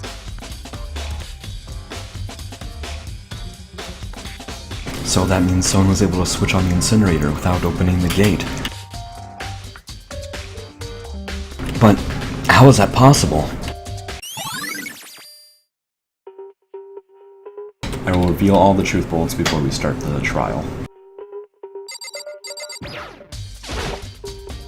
I would rather you not post spoilers. I mean, I already know everything about the first two games, but there's something on the ground from the incinerator. It looks like a burnt piece of something. Like, why do you want to post spoilers? Like, do you want to, like, talk about something? Like, is there a reason? Anyway, this is... It looks like a piece of cloth, and the shape. It's part of the sleeve from a button-up shirt. And now that I look at it, that's definitely blood on the cuff, which means... This is all that's left of some of the evidence the killer destroyed. But there are lots of people here with white button-up shirts. This is enough by itself to figure out who the killer is.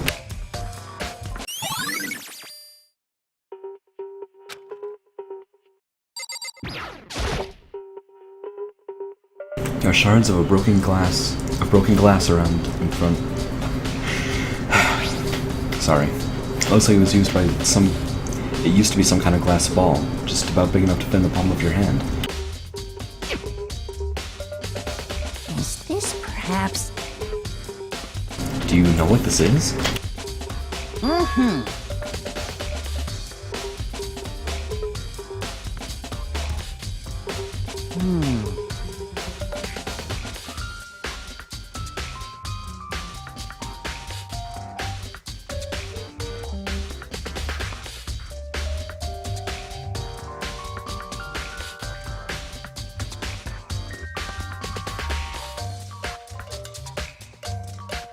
Yeah, I get what you're trying to say, but who does this particular ball belong to?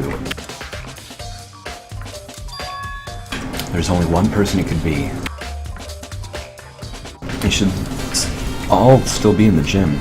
I'd better go find out for sure.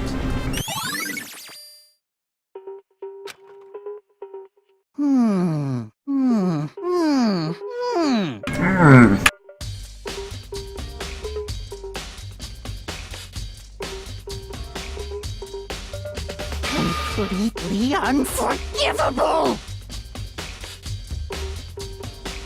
Why me? That's it! I'm sure of it!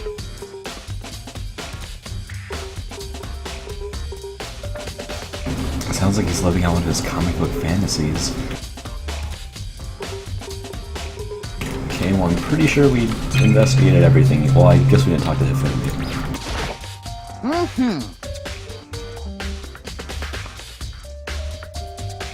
Huh? Really?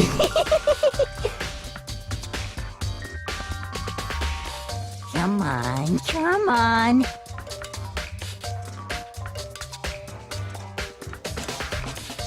Uh-huh. Well, guess we're done here. See you for now. I actually don't know if we're ever going to come back to this room ever again. I don't remember.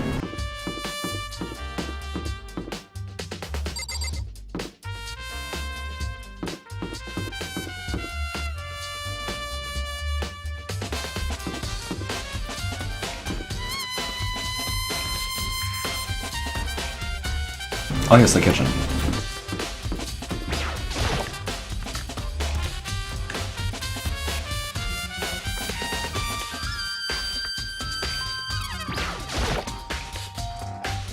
Hina, are you investigating the dining hall?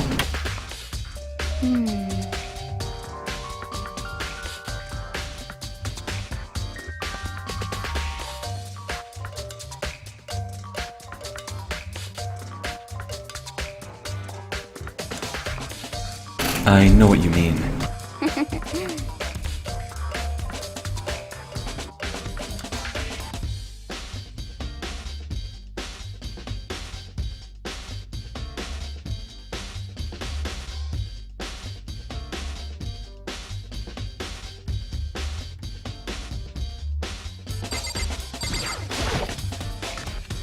Let's go in the kitchen. Look, all that food.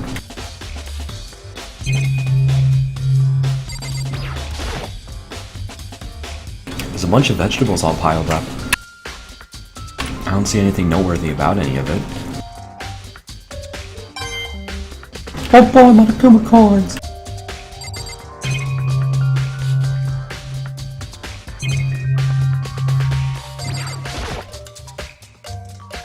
Marbled meats, salted meats. Now it's no time to be thinking about food. Boy, Monokuma coins! It seems a knife is missing. All kinds of kitchen knives here, big to small, but it looks like one of them is missing. Was it missing from the very beginning, or? I'd better see if anyone here knows more about it.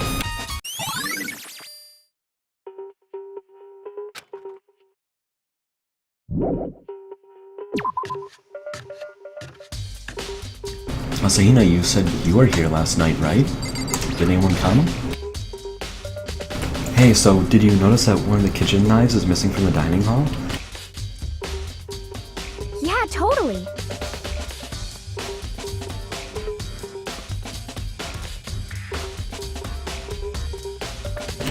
Oh, so it wasn't missing from the beginning?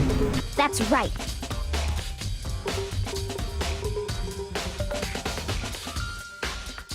So when did he notice one of them had disappeared? Well...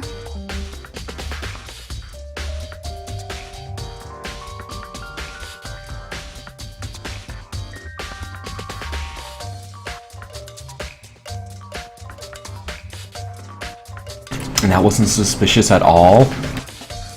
So you're saying the knight disappeared while you were drinking your tea in the dining hall?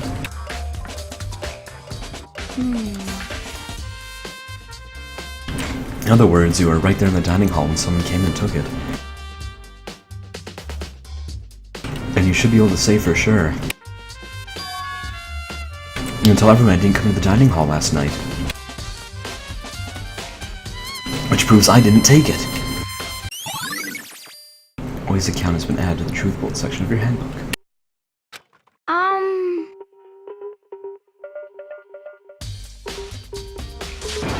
What? Of course not. I would never. Hina, do you really think I murdered her? 'Cause, I mean...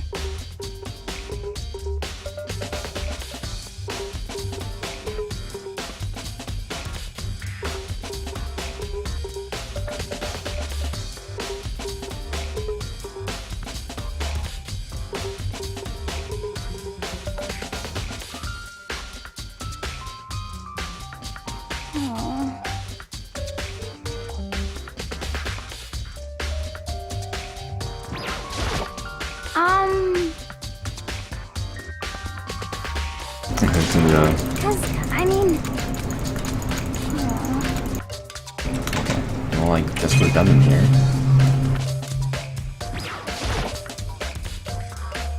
I wonder if there's a time limit on the investigation. Well, doesn't matter. Either way, I need to move as fast as I can.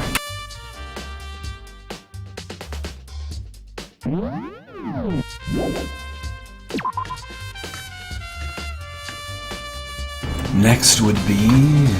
I mean, I don't think we've ever been in this room over here before. Oh, that's why.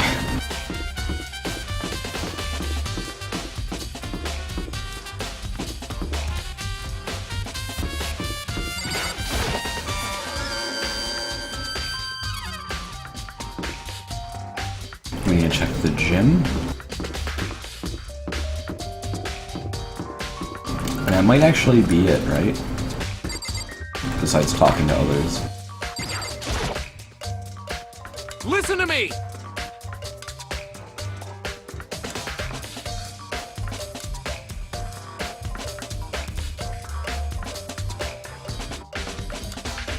You hear me?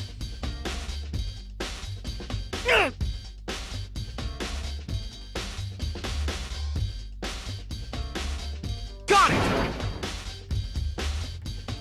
Forget beam!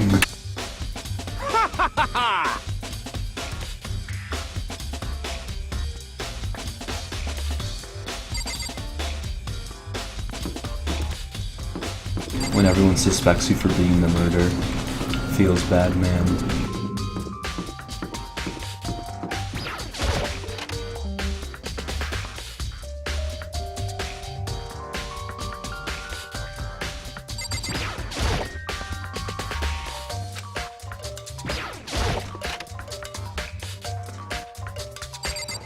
So you talk to both of these. Hey, Chihiro, I was hoping I could ask you something. Huh?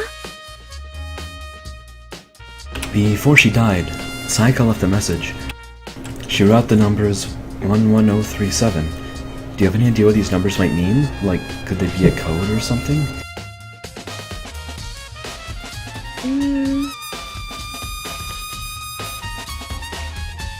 Chihiro slowly shook her head. I'm sorry. Okay, well, don't worry about it. Thanks anyway for trying. Even she doesn't know. Or could she maybe know more than she's letting on? No, couldn't be. Hey Hiro, can I ask you something?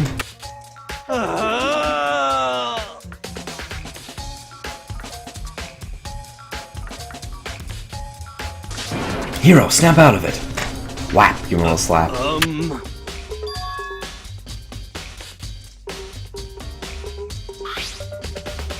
Hey, does this look familiar? And I just go like shards.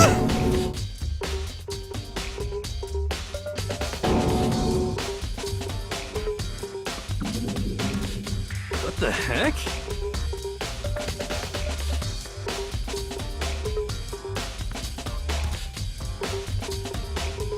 What?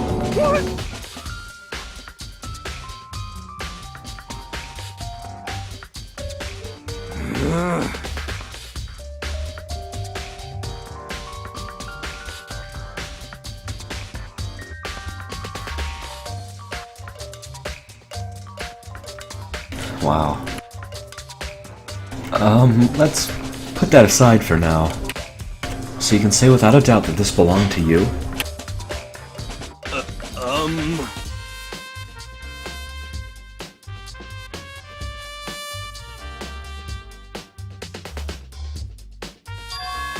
You left it in the laundry room? That means anyone could have found it and taken it.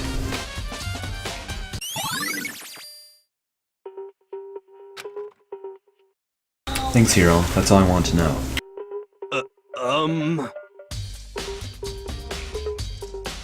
By the way, I'm almost afraid to ask, but how much did you pay for that thing?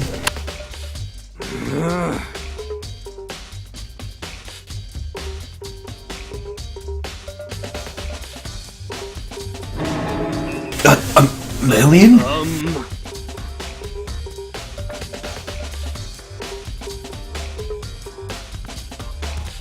That's just too stupid. I can't even feel bad for him.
Oh boy, I'm gonna come upon it.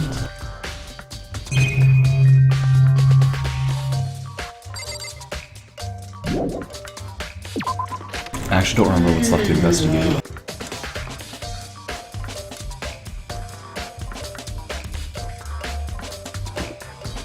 Back in the diner? I mean...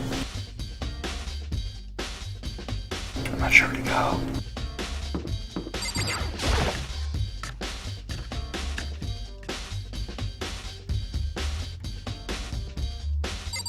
She's gonna say the same thing again, though.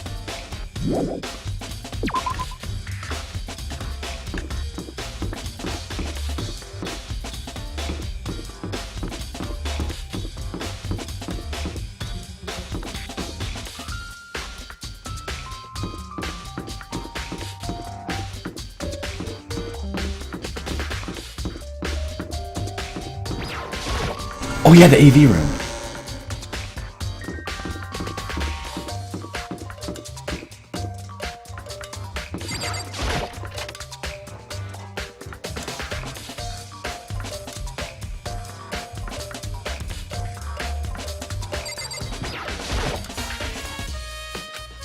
Oh, yeah, give me a second.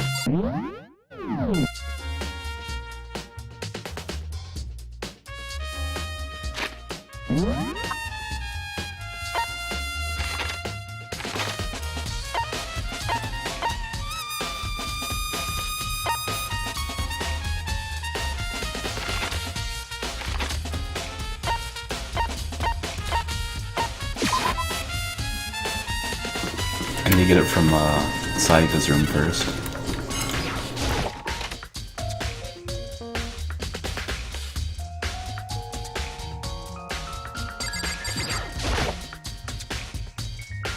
There can only be one thing in the trash can. Yep, the DVD with Sayaka's name on it.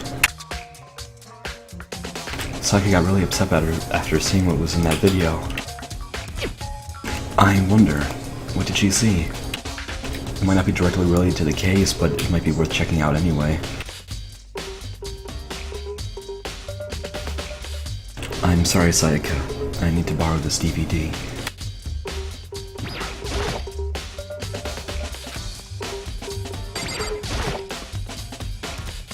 Sayaka. No, I can't let myself get depressed again. I need to search for clues. Nothing here. Oh boy, I'm on a Kumiko.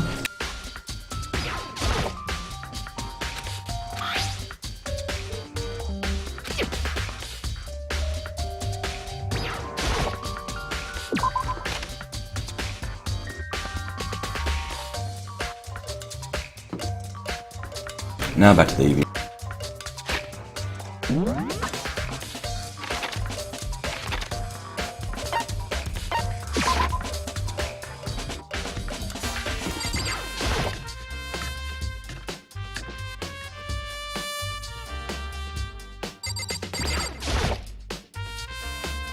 So, do you have any clues or anything?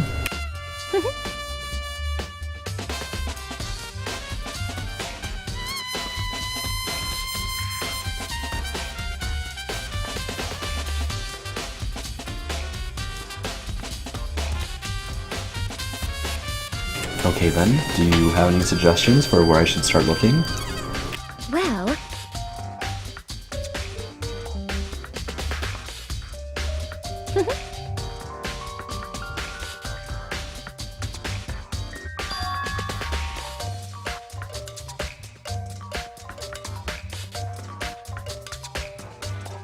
The trash room?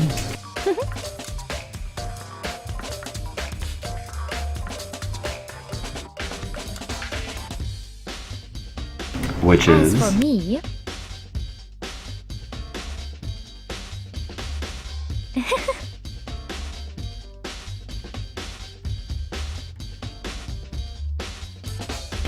That's... Glad you were much help, thank you. I'm glad I took all my time to talk to you.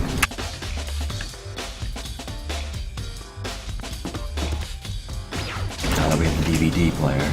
I mean, DVD.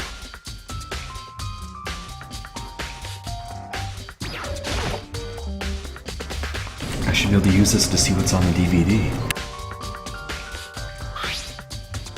The DVD that Sayaka threw in the garbage. I sat down from the screen and put the DVD in the player. I pushed play and the screen was dark for a few seconds, but then... an image slowly appeared. It looked like some kind of concert. And standing on stage, front and center, was a face I recognized all too well. Sayaka. She was there, along with the friend she said had been so important to her. She's positively glowing there in front of the crowd, so full of life. Seeing that image made it even harder to accept. Except that she was dead. My vision started to blur and darken, and then that voice I'd come to despise so much began to float out of the speakers. Sayaka Maizono, the ultimate pop sensation, lead singer for a world-famous all-girl pop band. For these girls, the glowing spotlight only made them that much more beautiful. But then... Suddenly the screen went dark, and in the next moment, I saw something I could hardly believe. Oh, what the? Sayaka disappeared from the stage, which was now in ruins. But what I noticed even more than that is the figures of the other girls who had all simply collapsed. this ultra-successful team suddenly fell apart. None of them will ever perform on stage again. None of them will ever feel the warmth of the spotlight. For Sayaka, there's simply nowhere for her to return to. So here's the billion-dollar question. What, oh what, could have caused the group to go to pieces? Look for the answer after graduation. Without warning, the video cut off. What the hell? That wasn't real, right? They're a super famous pop group. Everyone knows who they are. Is he trying to say he was able to get to them? If that really did happen, everyone in the outside world must be going crazy. What kind of person would take things this far?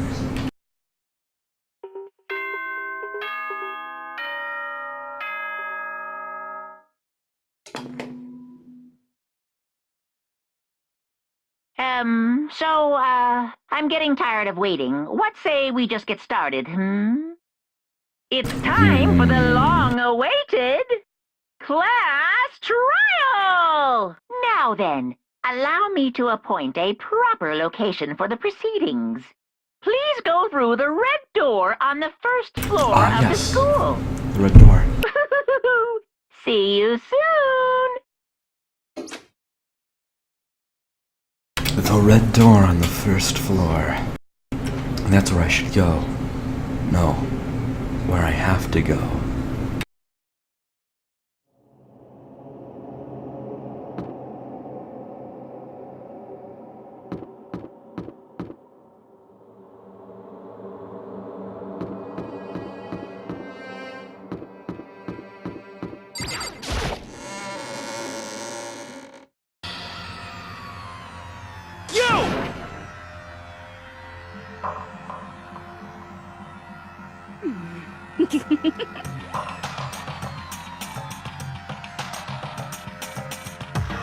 Listen to me!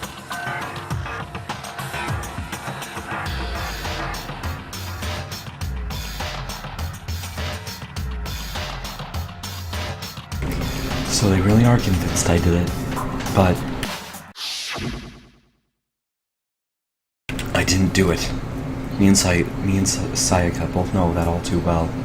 But then, who is the killer? The one who murdered Sayaka. Is it really one of us?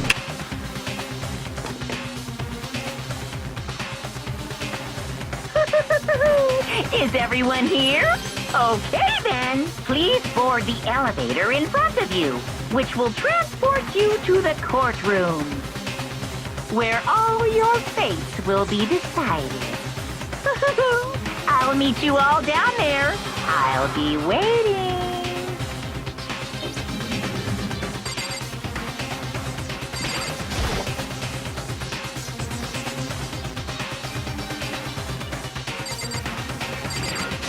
Got it!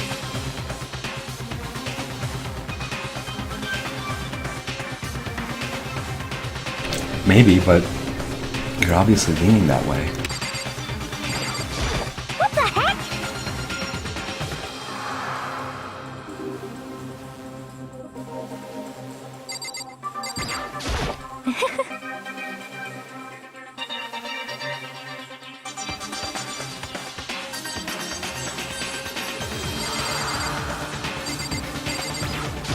You know what I mean.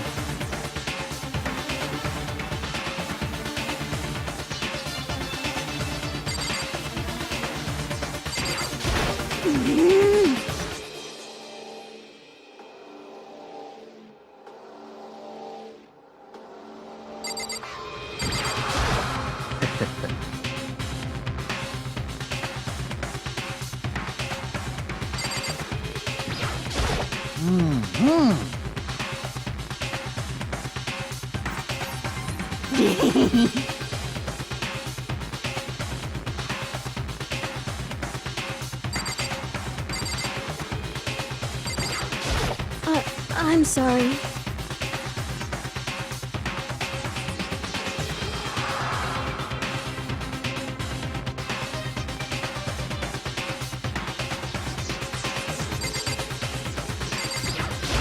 What? What?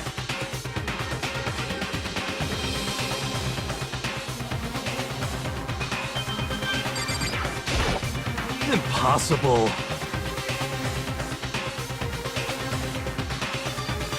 You know?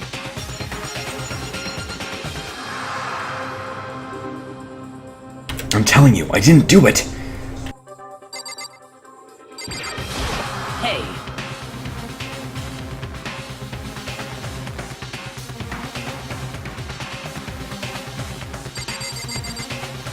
Looks like this is it. The beginning of the end.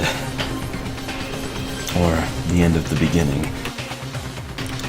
Our first class trial.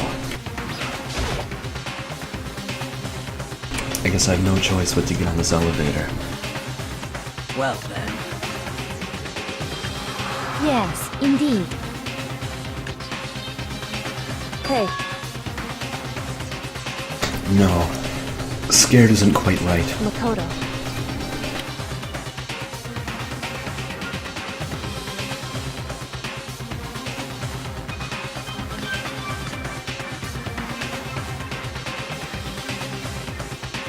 I need to uncover the truth of Sayaka's death. I didn't need someone else to tell me to do that. In Sayaka's honor, I swear I'll find out who the real killer is. As I raised my voice to try and give myself courage, I turned, trembling with anticipation, toward the elevator. With each step forward, I could feel my heart starting to race faster and faster. Everyone else was already on the elevator, and when I finally stepped on, the doors closed, and the elevator started to move.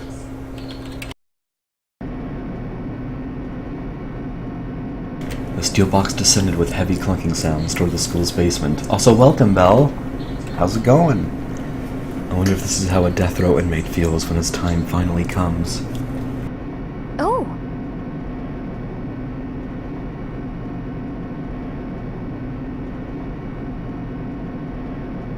Oblivious to our shared anxiety, the elevator lowered us further and further into the bowels of the school.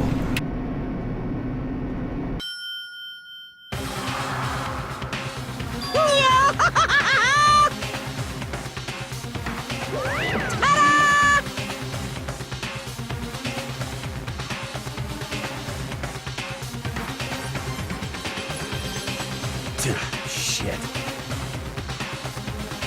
Well now.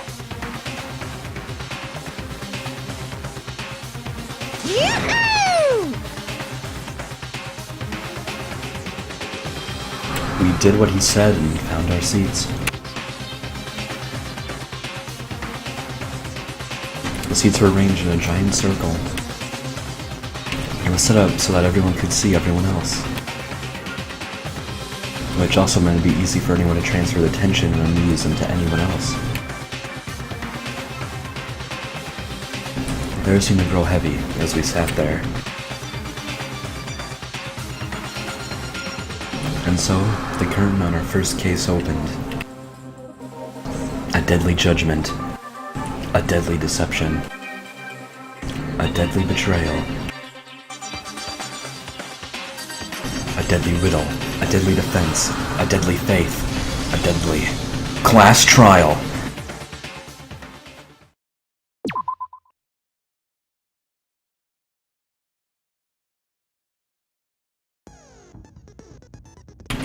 Alright.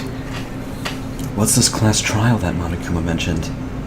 Can Makoto sweep away the cloud of suspicion? I hate how slow it goes.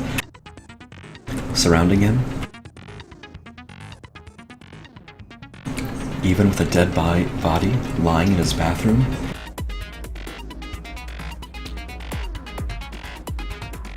And what about the Blackened? Who's actually responsible for Sayaka's death? Okay, I'm gonna take a quick break. I need to grab water. I'm gonna go bathroom real quick, and then prepare yourself for I think the first trial is only not even an hour, but the final trials of the game, they become 2.5 hours long. They're crazy. These things are crazy long. I think the first one's like around 30 minutes, maybe 45. I actually don't remember. I don't think it's longer than an hour. But I'll be right back.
Alright, let's set our skills.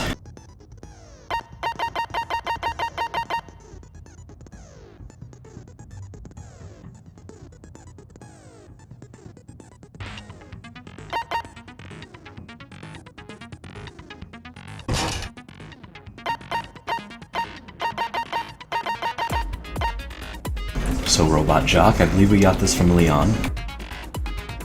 Increases your truth bullet rate of fire.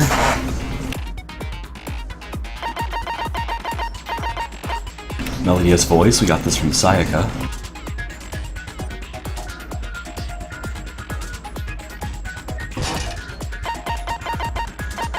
I swear we got another one, did we not? I guess we only got two. Oh well. I mean, Robot Jock isn't bad.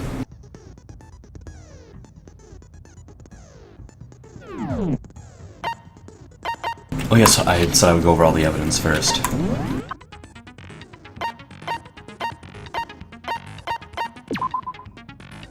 Did I talk about this one? I did not.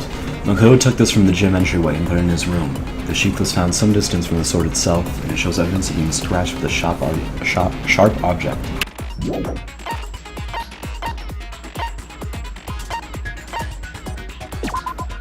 Makoto's bathroom door was difficult to open, due to it not quite fitting in the door frame properly. The only two people who knew the trick to opening it were Makoto, the room's owner, and Sayaka, the victim. Makoto's bathroom doorknob had been broken. The screws holding it in place had all been partially or completely removed. The nameplates on the doors to Sayaka and Makoto's rooms were apparently switched at some point. The kitchen and the dining hall had a set of kitchen knives, though apparently one of the knives had gone missing. The knife from the kitchen went missing while Oi was in the dining hall. I'm just gonna call her Hina. Hina swears that Makoto did not come in the dining hall at any point while she was there. There's apparently a trash room within the school. It's blocked off by a sturdy gate that can only be opened with the trash room key. The incinerator can be activated via a switch on the machine. Ifumi was on cleaning duty, and he claims that the last time he saw the incinerator, it was off. However, when Makoto checked it after the incident, the incinerator was, in fact, on. The distance from the gate to the incinerator is roughly 30 feet. A burnt piece of clothing was found next to the incinerator in the trash room. It is apparently part of a shirt cuff, and it has a noticeable blood stain on it. Shards of glass are found next to the incinerator in the trash room. As it turns out, the glass ball would have fit comfortably in the palm of a person's hand. Apparently, Yasuhiro left the ball in the laundry room on accident, so anyone could have come along and taken it.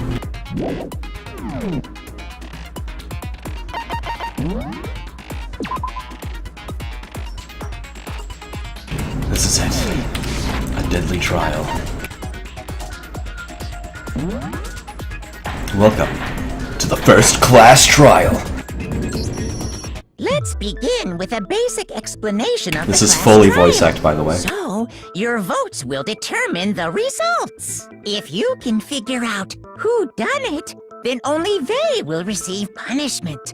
But if you pick the wrong one, then I'll punish everyone besides the blackened, and the one that deceived everyone else will graduate.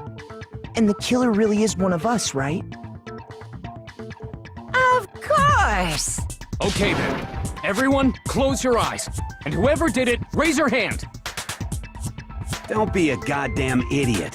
Why the hell would they raise their hand? Before we move on and start the trial, can I ask a question real quick? What's going on with those pictures? I'd feel awful if they got left out just because they died. Friendship penetrates even death's barrier. Friendship penetrates? Okay, but what about that other empty seat?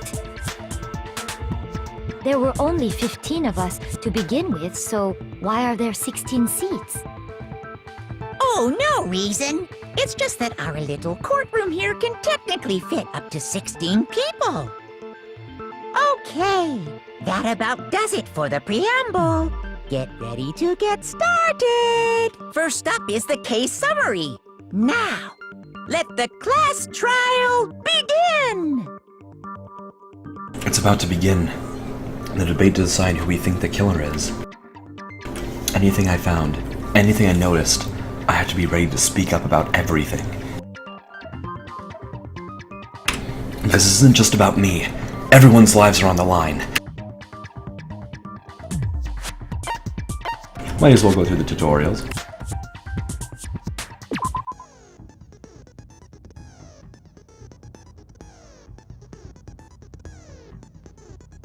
Should I read these? I mean, I kind of want my voice to rest, but I'm going to be doing a lot of that because this thing is fully voice acted.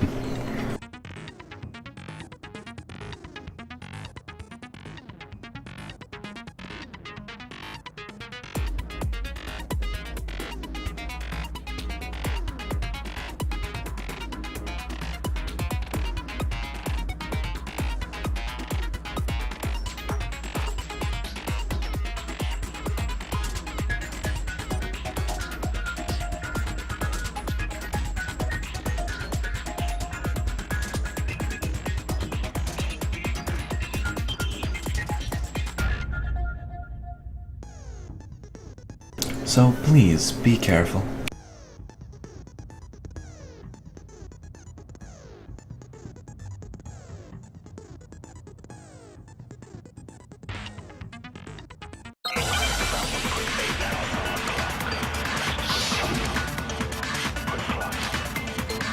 Well, I only have one truth bullet. Thank you, tutorial. I assert that the one who was murdered was...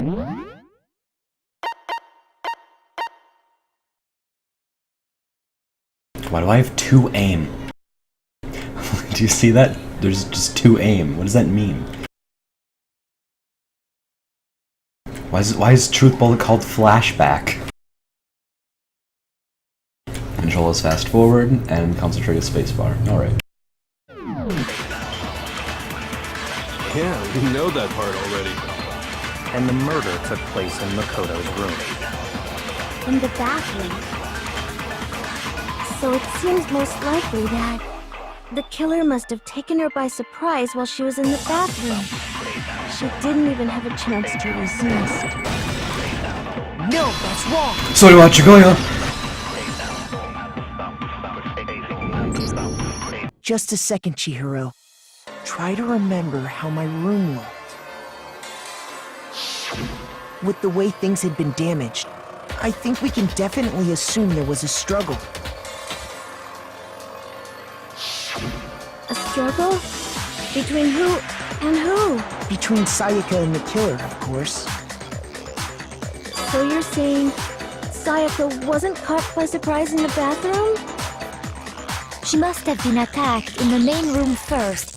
Then, she ran to the bathroom to try and hide. The killer followed her in, and that's where they finished the job. I just want to say something real quick. So the English VAs are really quiet. Like, I was playing the Danganronpa V3 demo, and the English VAs, comparatively to the music and sound effects, were like, oh my god, I can barely hear them. And then I played it in Japanese, and they are screaming at you. The Japanese VAs are really loud. They will scream at you. And it's just like, oh my god. Can we have a happy medium, please? I just want to say that, because I'm having a little tough time hearing these English VAs. That much should have been obvious after taking one look at the scene. It shouldn't even need explaining. Sorry. Okay, so what's next? Next is the subject of the murder weapon. Wow, this is starting to sound like a real trial. We need to determine what was used to kill Sayaka.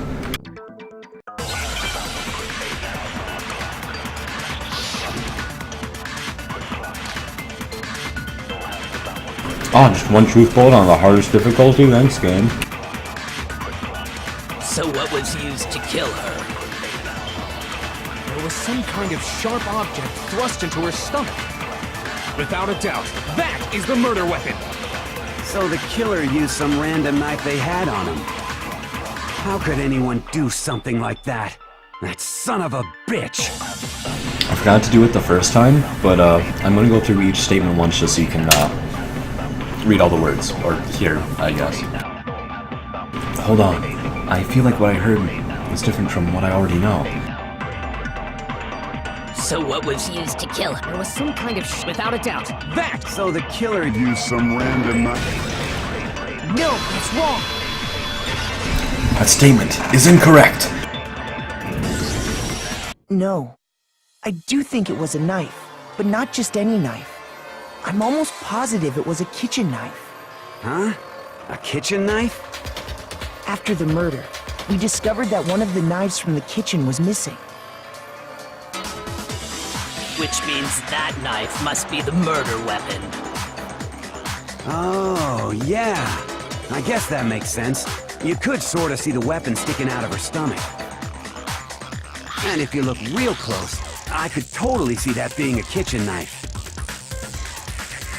Okay, so the murder weapon was a kitchen knife, but where does that get us? I mean, we all know Makoto killed her, right? That's right. Makoto's room was the scene of the crime. What more proof do you need? Hold on a second.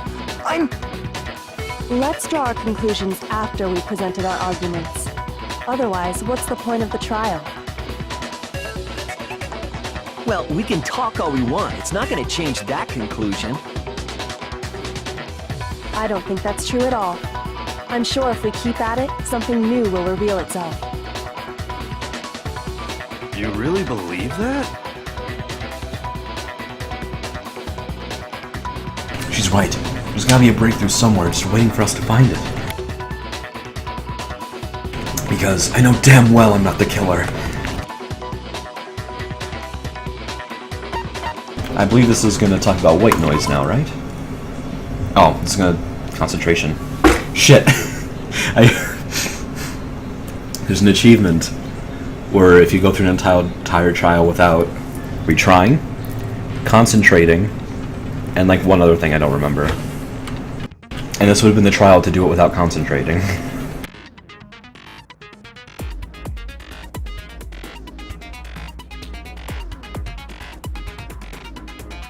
I guess I'm not getting that, the focus, the concentration wanting, so I'm gonna do it every time, basically. Also, this is like the best music in the game. I love this song.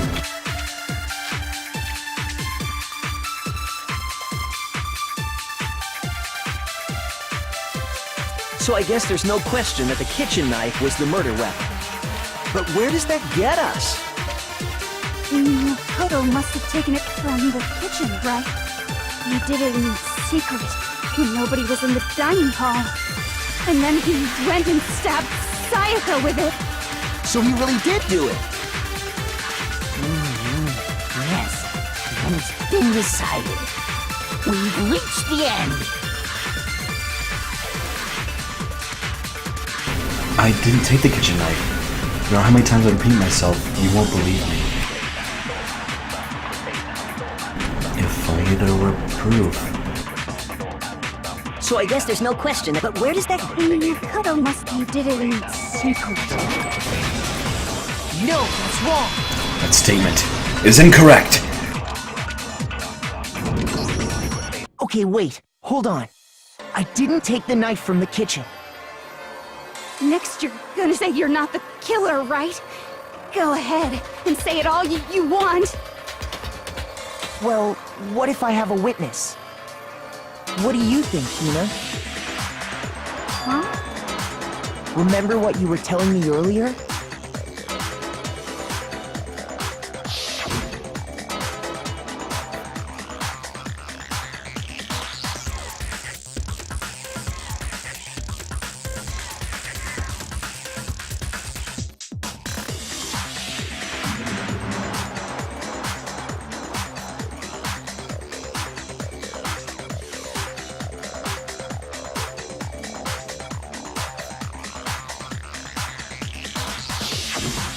Just to be perfectly clear, the knife disappeared while you were in the dining hall, correct?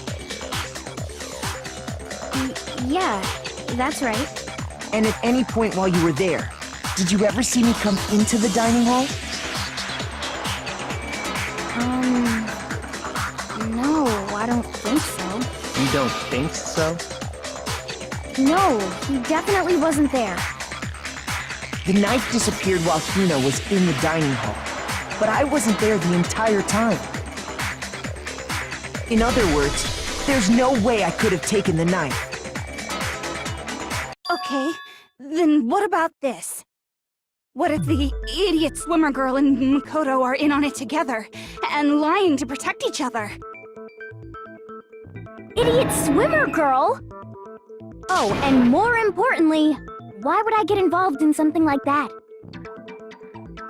Speaking of which, I'd like to ask the bear, if there is an accomplice, do they also become blackened?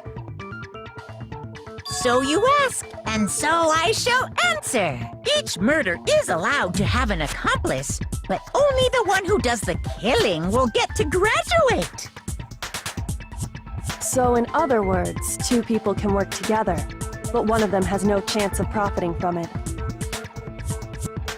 Then there's no way anyone would work together, right? But what if they did work together, and they just didn't know about the rule? Ugh, good grief! Enough already! No, okay? There are no accomplices in this case! Oops! Thank you. Did I say that out loud? Anyway, I didn't go to the dining hall, and I didn't take the knife. So I'm not the killer. Okay, so then, who did take the knife? Hina seems the obvious candidate. After all, she just said she was in the dining hall. No way! I swear it wasn't me! Sure, but can you or anyone else prove that?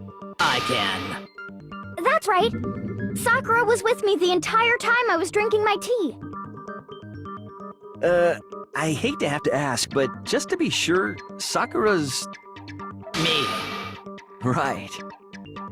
But then, couldn't either one of them have grabbed the knife? Actually, no. Because,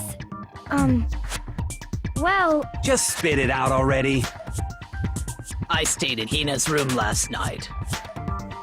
I got so scared thanks to those creepy videos. I wasn't really thinking, I just asked her to stay over. Which means we have airtight alibis. You stayed over? Doesn't that violate one of the school regulations? Nope. We're not allowed to sleep anywhere but the dorms, but it doesn't say we have to stay in our assigned room. Okay, well, I don't think that's a problem. I would like to finish this class trial. That might be like 20 minutes to a half an hour, because I don't actually remember how long this trial is, and we just started. And I don't know if you can save in the middle of a class trial. Let me check, actually. Can I? I can. Okay, well, tell me whenever you want to stop then. I'll just stop in the middle. Whenever you want to go, just tell me, I guess.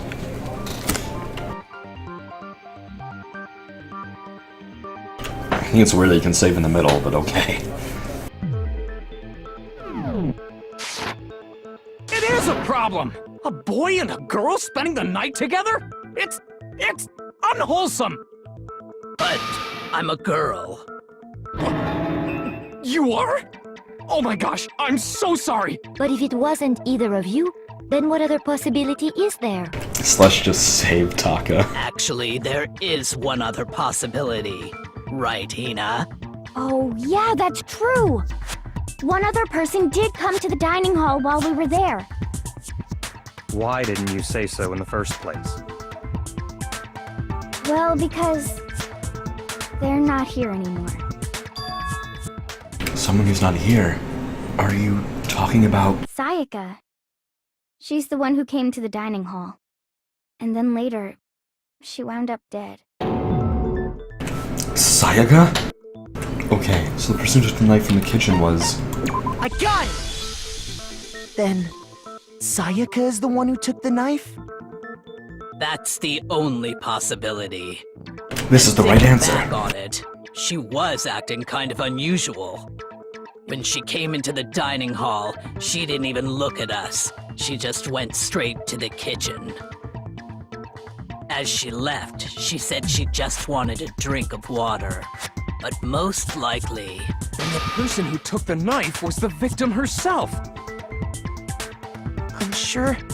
I'm sure she just took it for self-defense. So you're saying the knife she took was then taken from her, and she was killed with it? In that case, you may not have taken the knife, but you still could have killed her. What? He did do it after all! No, you're wrong. So, that's how you would twist the argument and send us all off in the wrong direction? You possess a most terrifying talent. Damn, if I don't do something, they're gonna blame me for the murder. Don't they understand? If they convict me, everyone's going to die. Hold on. It's still too early to decide conclusively that Makoto is the killer, wouldn't you say? Because you see, if the room did belong to the killer, then they did something most bewildering.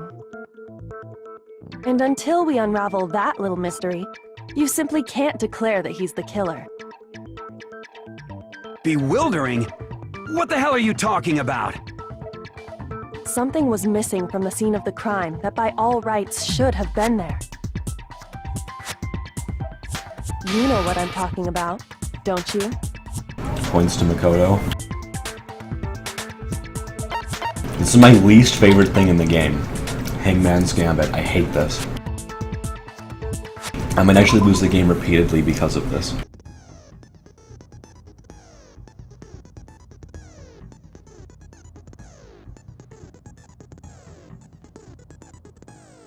Thankfully, this one's really easy. Well, probably. It's probably easy. I believe V3 gets rid of Hangman's Gambit, but it is in the second game as well. And I hate it. It's like the worst thing.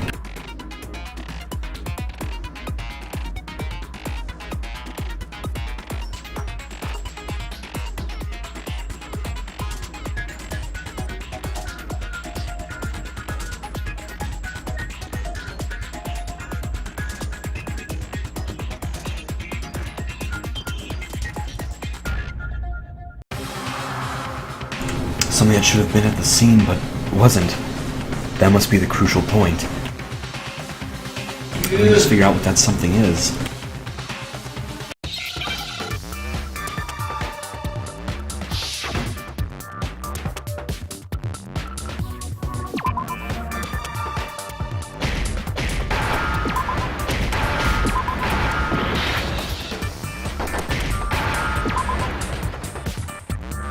Now I understand.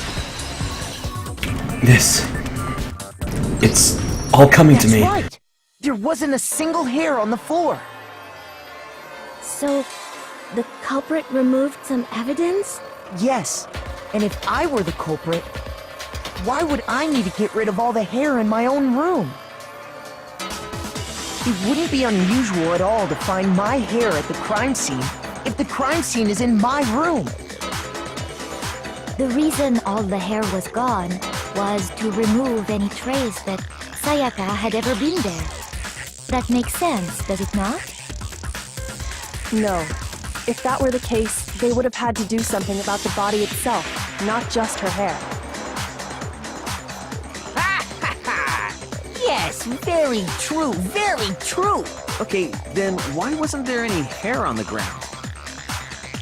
The killer got rid of it all, of course, to remove any trace that they had ever been there. Wait, then that means... Precisely. It's simply beyond reason to believe that the room's owner and the killer are one and the same. Then, Makoto isn't the culprit? Are you sure we can decide something so important based solely on the absence of some hair? No. There are other reasons that prove why Makoto couldn't have done it. I would like to hear these reasons. Do you remember anything remarkable about the bathroom at the scene? Sayaka was attacked in the main room first, then fled into the bathroom, right? Yeah, then they ran after her, got into the bathroom, and stabbed her. And how did the killer get into the bathroom? Did they have any trouble with it? What do you mean?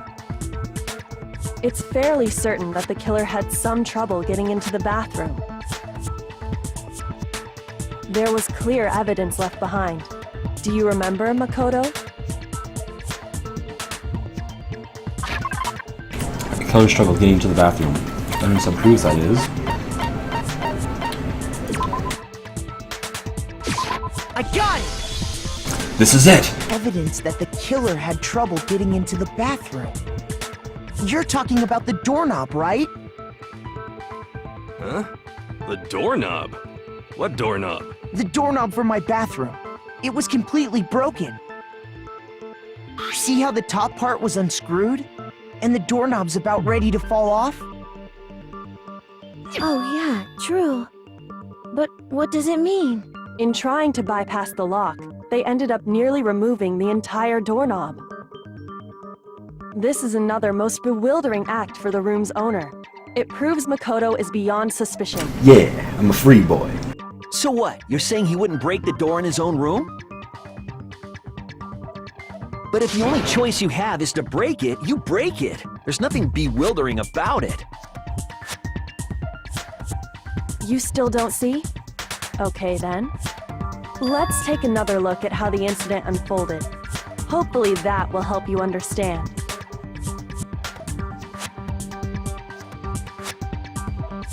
Kyoko said it was a bewildering act. I must have noticed it at first, but is that the key point here? Now is this white noise? Oh, just multiple points, okay.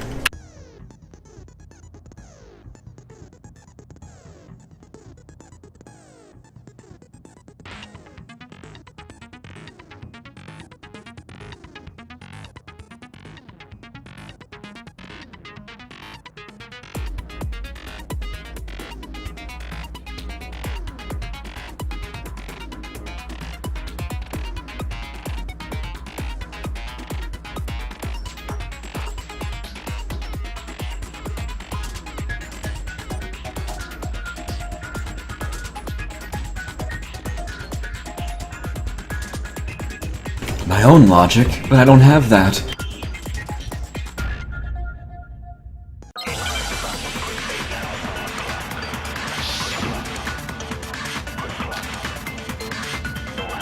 Pretty soon we'll have more bullets as well. The incident took place in Makoto's room. Sayaka was first attacked in the main room. She then fled into the bathroom. Then the killer ran after her. And they got into the bathroom.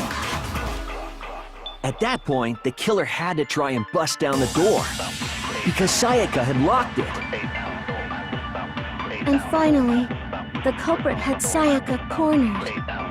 And to finish the job, they stabbed her with the kitchen knife. It was you, wasn't it, Makoto? Admit it. We already know the answer. No, you're wrong. It's obvious that my bathroom door wouldn't open, but the real reason for that is... I'm pretty sure I'm The on... incident took place in Makoto's room. I'm on hard. Sayaka was first, she then fled into the... Then the killer ran, and they got into the back. At that point, the killer had to try and bust down the door. Because Sayaka had locked it. No, that's wrong. Yeah, I believe the hardest difficulty is called Mean. And that was the difficulty... again, it's the tutorial. The reason my But- bathroom didn't open wasn't because it was locked. After all, the girls' rooms are the only ones with locking bathrooms, right? Yes, now that you mention it, that is true. Then why didn't your bathroom door open? Because it was stuck. Huh? What are you talking about? My bathroom door doesn't fit in the frame quite right. Monokuma over there can testify to that. Yup, true as true can be. But you know, you're supposed to be the ultimate lucky student, right? But to have such a cruddy door, that's not lucky at all. Isn't it though? So the Because it's reason the gonna door be didn't open was just because it was what stuck. proves my innocence. But the killer didn't know that and assumed it was locked. So they tore apart the doorknob to get in. Okay, but then why would the killer even think the door was locked in the first place? Everyone should have known you can't lock any of the boys' bathrooms. Because he thought it was the girl's room. The killer could easily make that mistake, thanks to one important detail about the scene of the crime. One important detail? Something the killer didn't know. For some reason, they were convinced the door was locked. Which means the important detail the killer didn't know was... I got it! This is the right Killer answer! must not have realized that it was my room. What? Are you saying the culprit didn't even know where he was? That's inconceivable! And yet, he's absolutely right. Say what? Well, to be more specific, what the killer didn't know was that Makoto and Sayaka had switched rooms. Which is what led to the misunderstanding about the bathroom. If Sayaka had been in her own room, then Then there would have been a lock on the door, and they would have had to break through! So they had no idea how unnecessary their actions were. ultimately, we can't know if it came open by force or simply by accident. But the killer must have been considerably confused, with no idea how they actually got the door opened. Regardless, it was a pointless act. Wasting time trying to break down a door that wasn't locked is... Definitely something I wouldn't do, since I would have known exactly why it wasn't opening, right? That is a definite possibility. So the killer would have to be someone who didn't know they'd switched rooms? Then Makoto couldn't have done it. That's what I've been trying to tell you. Okay, then who did do it? I'm sorry, but I give up! Quit without saving! But what happens if we can't decide on who we think did it? Well then, why don't we just vote right now? Majority rules! Majority rules? Do you really think that's a good idea? Yeah, our necks are on the line here. Someone seriously needs to do something. For serious. Does no one have any other thoughts or questions? It does not matter how trivial they may seem. Oh, as a matter of fact, I do have one question. Yes, you know. Oh, you... You don't gotta sound so disappointed. It's fine, it's fine. Just ask your question. Oh yeah. Okay, so, well, I was just wondering, how did the culprit get into Makoto's room in the first place? Yes. How did the killer get inside? Maybe Sayaka just dropped the key somewhere and the culprit picked it up. That's possible, right? I don't think so. That seems way too convenient.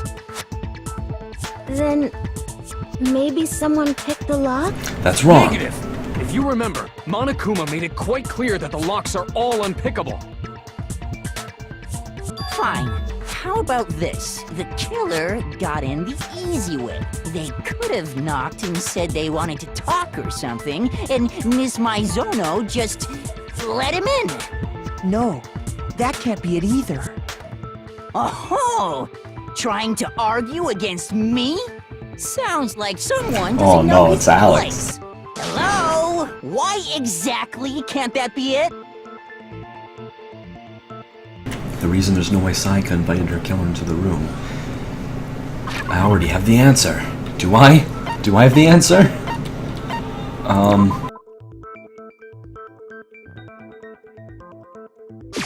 I got it! This is it! Because Sayaka was already scared, remember? That's why she asked me to switch rooms in the first place.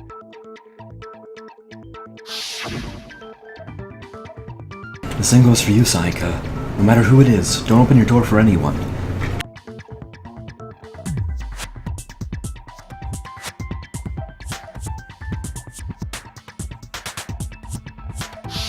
Knowing what she'd been through, I just can't believe she would have opened the door for anyone.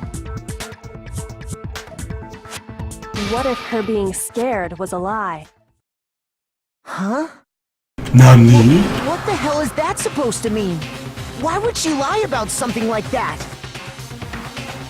I know you don't want to consider it, but look at this and tell me. Can you still deny the possibility? There's something I want to talk to you about. Just us. Just us two. In 5 minutes, come see me in my room. Check the nameplates to make sure you don't get the wrong room. Okay? I found a notepad during my search, and I shaded in the top sheet with a pencil. And these are the words that appeared. Oh man! I've totally seen people do that on detective shows. When you write, it can leave an imprint. Sketch over the next sheet of paper, and you can see the words. When I saw that, I was like, holy crap! I better make sure I rip the paper out before I use it from now on.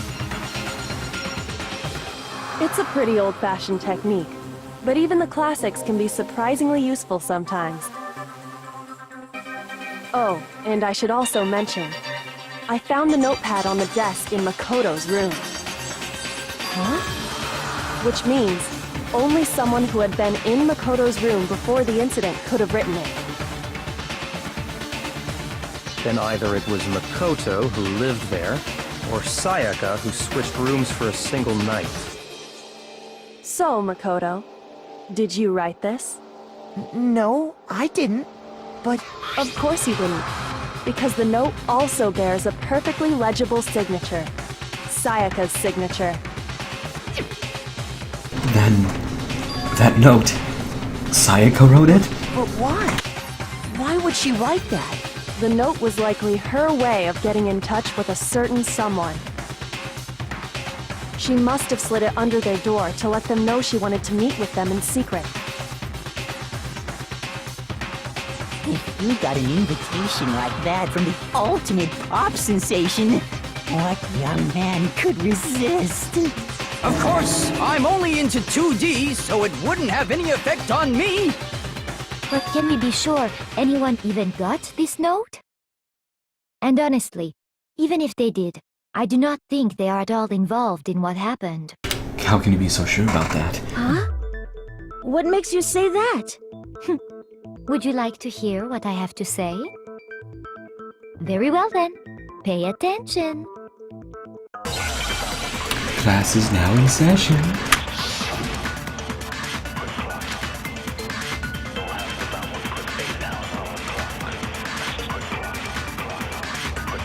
Sayaka and Makoto switched rooms, correct? But in the note, the place they were asked to come to, it specifically says, my room. I see. So if someone read that note, then they would have gone to Sayaka's room. Exactly. The room that Makoto was staying in. So in other words, even if someone did read the note and did what it said, they would not have any connection to what happened. It certainly would seem that way. The reason the killer went to my room and not Sayaka's despite what the note said. It must be because... Sayaka and Makoto switched rooms, but in the note, it specifically says, I see. So if someone read that note, then they would have gone to Sayaka's room. Exactly. No, that's wrong. That statement is incorrect. The nameplates on Mai and Sayaka's rooms got switched. They got switched? That's right. The nameplates got switched, just like the rooms themselves. As a result, the nameplate on Sayaka's room actually had Makoto's name. And the nameplate on Makoto's room had Sayaka's. So what you're saying is, the room Sayaka was staying in was actually marked as her room. Then, if someone did do what the note said, they would end up at Makoto's room where Sayaka was. Plus, their rooms are right next to each other, so switching the nameplates would be no problem. And the one who switched the names was... Well, of course it wasn't you, right, Makoto? Right? Okay, then who did it? There's only one person who could have switched the nameplates. Me! I got it! This is it! Me and Sayaka were the only ones who ever knew about us switching rooms. So the only other person besides me who would even know to switch the nameplates was Sayaka. You can also infer as much from her note.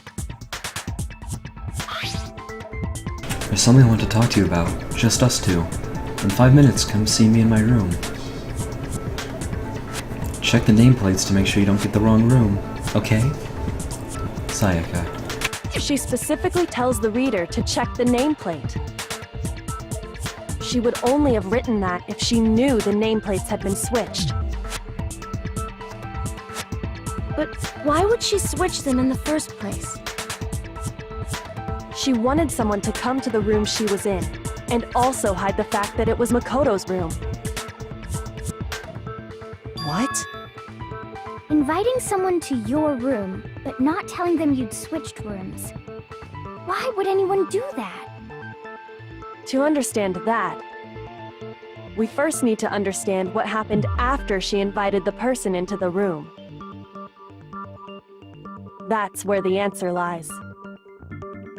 What happened then was probably whoever she invited over came in and attacked her. No, We that's figured wrong. it out! We know who did it! Whoever she invited over is the culprit! But we still don't know who it is, you goddamn idiot! Sayaka fought with her killer there in the room, yes? Perhaps the answer to our previous question lies in that initial struggle. Yes, I think you're right. Then... we just have to figure out what happened during the fight, right? That reminds me. There was a replica sword at the murder scene. Was that perhaps used during the fight? Oh yeah. What's the deal with that sword? Sayaka suggested I should hold on to it. I thought it might come in handy if I had to defend myself. It seems pretty likely that the killer used it to break Sayaka's right wrist. How the hell could you possibly know that's what broke her wrist? Don't you see?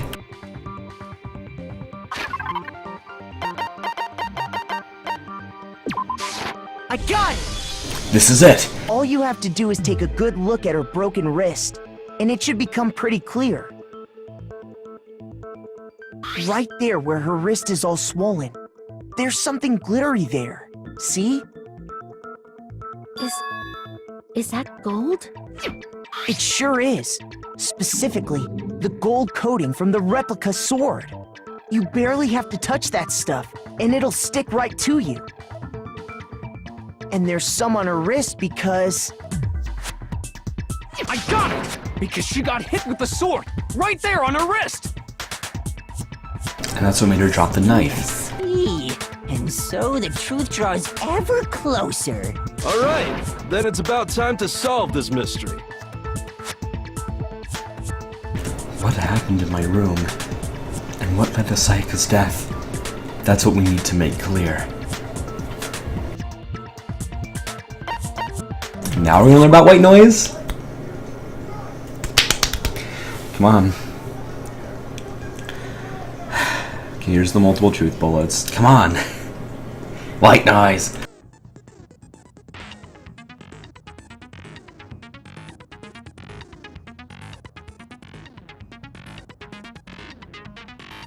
In other words, from here on out, you have to combine the right truth bullets with the right weak points to refute each statement.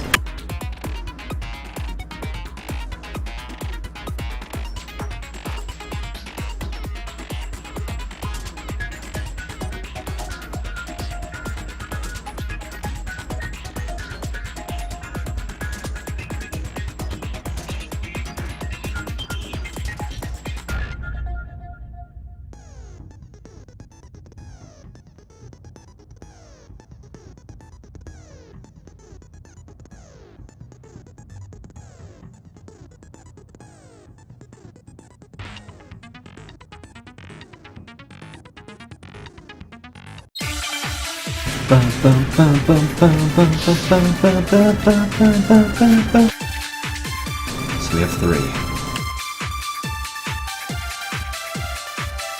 When the fighting broke out, the culprit grabbed the sword, and that's when the first blow was dealt.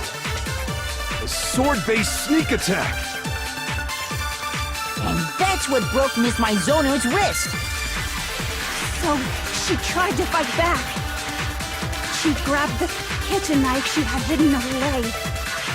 But then the culprit took that from her too. And they killed her with it. And that's exactly what happened. No, it's wrong. The sword was used first, and then the knife came afterward? Is that really the order of events? That leads to some unexplainable details. When the fighting broke out, the culprit grabbed the sword, and that's when the first blow was dealt. A sword-based... That can't be right! No, that's wrong! That statement is incorrect! Actually, no. I don't think the fight started with the sword. Why not? Because the sword's sheath had been scratched. See? There's a gash in it. Like someone cut into it with something sharp. Something sharp? You mean like the kitchen knife? That was the only sharp thing found at the scene. Stop jumping ahead! Slow down and explain it so I get what the hell's going on. If the sword was used first, there wouldn't be any explanation for the scratch on the sheath. If you were going to attack with the sword, you'd take it out of the sheath first, right? That's true. With the sheath on, it'd be heavy and bulky and useless as shit. Okay, so how did the sheath get damaged? If they got attacked with the kitchen knife, maybe they grabbed the sword as a defensive impulse. In that situation, there wouldn't be any time to actually unsheath the sword. So you're saying the sword was initially used to defend against an attack from the knife? Which means whoever had the kitchen knife was the one who attacked first. I think I get it! So here's how it all played out. The culprit came in, found the kitchen knife hidden there somewhere. Then they took the knife and attacked Sayaka before she knew what was happening. So she grabbed the sword to defend herself, but then the culprit took that from her too! Then, after they broke her wrist with the sword, they took the knife and finished it. Sorry, but I don't think Sayaka used the sword to defend herself. That wouldn't make sense. What? How the hell can you not think that? Because she never held the sword at all. There's a certain part of her body that makes this clear.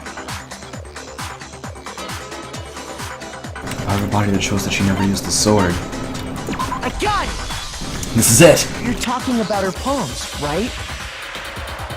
The palms of her hands were perfectly clean, so I don't think she ever picked up the sword. How can you know that just by looking at her palms? Like I said before, the gold coating on that sword comes right off. All you have to do is touch it. In fact, if you look, you'll notice that a lot of the gold has already come off the handle. It's safe to assume that's because whoever used the sword got some of it on their hands. There's really no way she could have picked it up and come away completely clean. Maybe she washed her hands after she escaped into the bathroom. Nope, sorry, no water at nighttime. Sorry, but I don't think so. Why do you say that? Is it because you think I'm ugly? No, that's not it at all. The water was off. I got it! This is it! According to the Monokuma file, Sayaka's time of death was around 1:30 a.m. In other words, at nighttime. And the water in the bathroom shuts off at nighttime, right? Oh, I didn't know that. Actually, I haven't taken a shower here yet. Oh my. You're no different! You smell like a big fat ugly donkey! I'm not sure whether to take that as an insult or a compliment. An insult, obviously. So anyway, if Sayaka never touched the sword, then that means the killer is the only one who used the sword. But hold on. If that's right, then the one who damaged the sheath with the kitchen knife was... Sayaka. The one who damaged the sheath would have had to have been the one without the sword. I got it! This is it! Sayaka? She had the kitchen knife? But we already said that the attack started with... The person with the knife attacked first, and the sword was used as an impromptu defense. Then the one who attacked first was... Sayaka? Now do you understand? She wasn't a blameless victim in this. No, far from it. It's almost as if she'd been planning to commit a murder of her own. What? She took the knife from the kitchen, then invited the culprit to the room she was staying in. And if it's true that she had the kitchen knife and attacked without provocation... Indeed. These are all the actions of an assailant. Which brings up another point. Makoto, Sayaka was the one who suggested you two switch rooms, correct? Maybe the reason she wanted to switch rooms was so that she could pin the crime on you. That is a possibility, is it not? Sayaka wanted to... on me? That would also explain why she would switch the nameplates. She wanted to get whoever she had targeted to come to Makoto's room where she was staying. And by committing the murder there, instead of her room, that would implicate Makoto. But for that to work, the target had to be lured out while still keeping the room swap a secret. If the target knew she had switched rooms, they would have become suspicious right away. So all that's why she switched the names? But doesn't that plan seem a little risky? For one thing, even if her plan worked, Mr. Naegi would just tell everyone they'd switched rooms. But would they believe that? I'm not sure our soft-hearted Makoto is capable of that kind of cutthroat behavior. I'm sure Sayaka realized the same thing, which is why out of all of us, she asked him to switch rooms. She does have good intuition after all. Plus, she was the ultimate pop sensation. A totally forgettable kid. Or a national superstar. Who are you more likely to believe? Wait, then you're saying she had this all planned out? Holy shit! But in the end, her plan backfired. She launched her attack with the knife, then found herself under attack in turn. That must be when her wrist got broken, and she was forced to drop the knife. The tables were suddenly turned on her, and she died at the hands of the one she'd planned to murder. Just hold on! That can't be true! Because... Hey! You guys have totally derailed the argument. You're being super boring right now. Come on, hurry up and decide who did it. Shut up, Monaco. Wouldn't it be awful if I had to punish you all just because you ran out of time? There's a time limit? Oh yeah, we gotta decide who we think did it. Makoto, right now you just need to concentrate on figuring out the answer to this mystery. If we can't uncover who murdered Sayaka, it's over for all of us. Is it really all over? Obviously, I'm committed to finding out who killed her, but what can I do? I mean, as far as clues go, there's nothing left.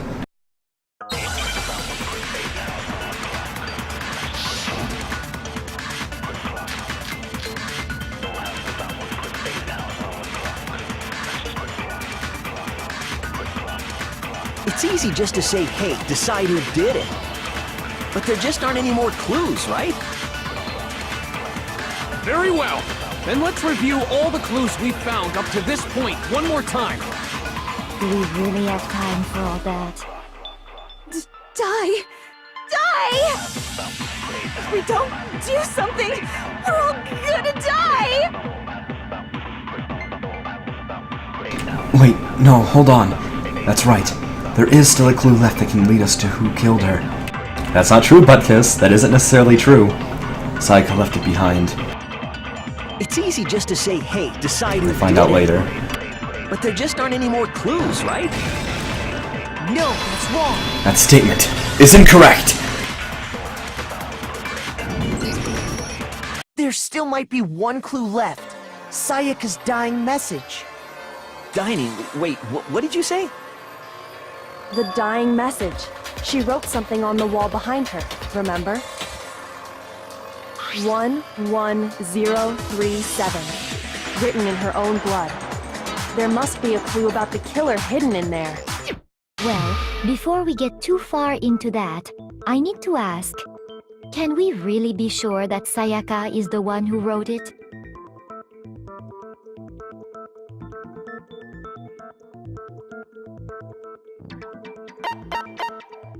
I got it! Her left index finger This is has it. blood on it. That could only be because she used that finger to write the message. I see. She broke her right wrist during the fight, so she'd have to use her left hand to write. Sure, I think we can all agree Sayaka wrote it. But still, what the heck do those numbers mean? 11037? Hey, Chihiro. You're a computer nerd or whatever, right? You should know all about numbers and shit. No, that's not... Yes, I'm a programmer, but I don't see any kind of meaning in these numbers. Of course. It's because they're not numbers. Oh, yeah, it looks like... Huh? What? No, it's just... look at the numbers, assuming they're not numbers.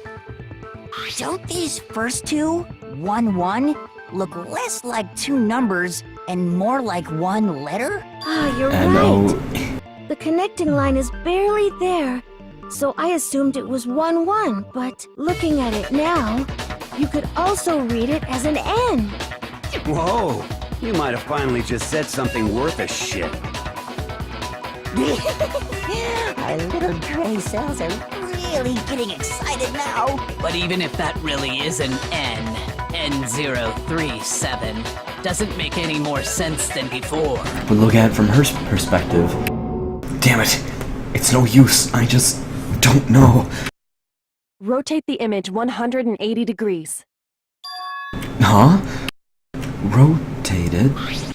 I think maybe I see something. Oh my god. Now I see. She wrote down the killer's name. Huh? You just shot past the clue part and right onto who did it. So, whose name did she write? Sayaka's dying message reveals the real killer's name.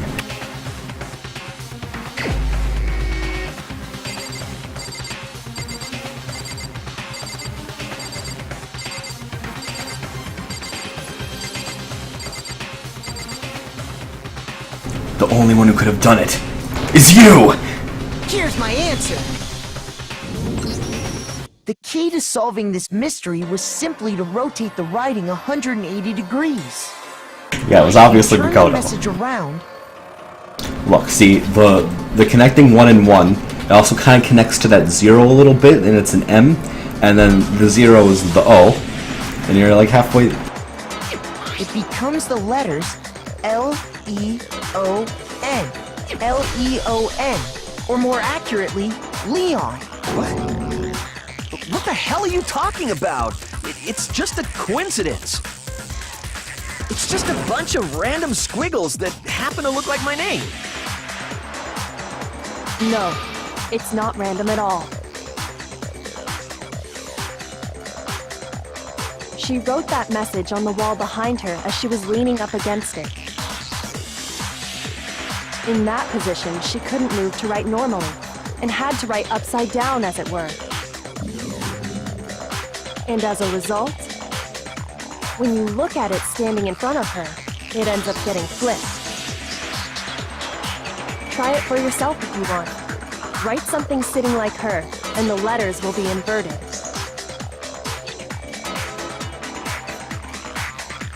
That sounds like one hell of a stretch to me. I'm the killer? You can't just go and say shit like that. If you're not the killer, then why did you try to destroy the evidence? Huh? You know what I'm talking about, right, Makoto? The evidence Leon tried to get rid of? Right! The evidence that Leon tried to get rid of. I know what it was.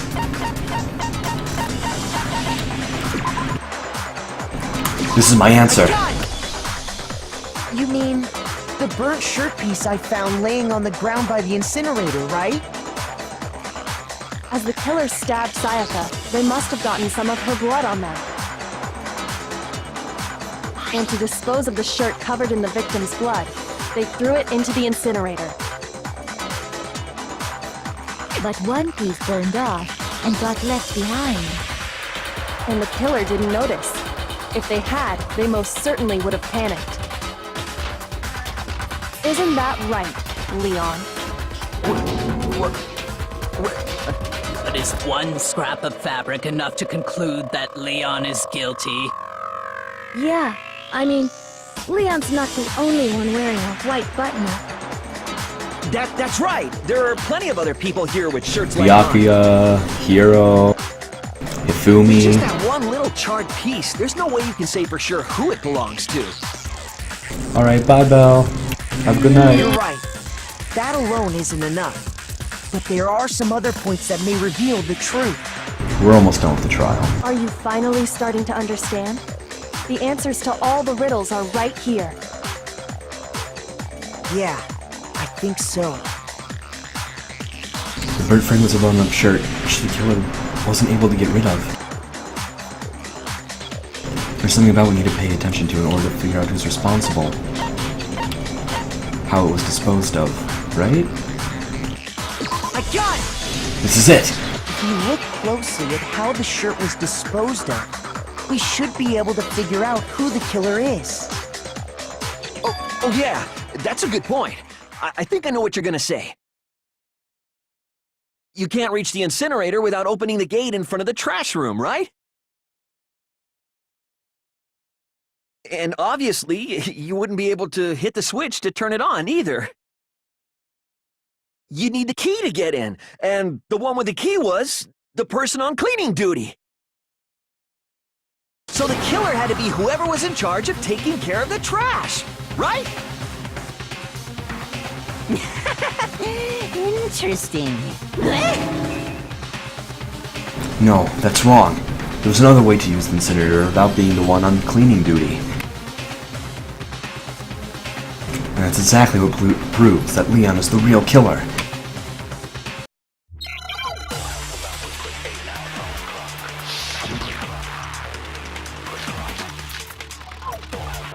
The crystal ball. The key to the trash room. Whoever was on cleaning duty must have had it, right? So the only one who could get to the incinerator was the person in charge of the trash? And you'd have to get close to the incinerator in order to destroy the evidence. Which means the only possible suspect is whoever had the trash room key. Okay, so the person who would have had the trash room key was... Huh? Me? No!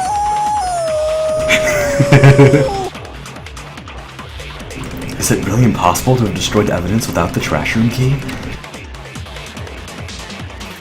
No, I'm sure there was another way.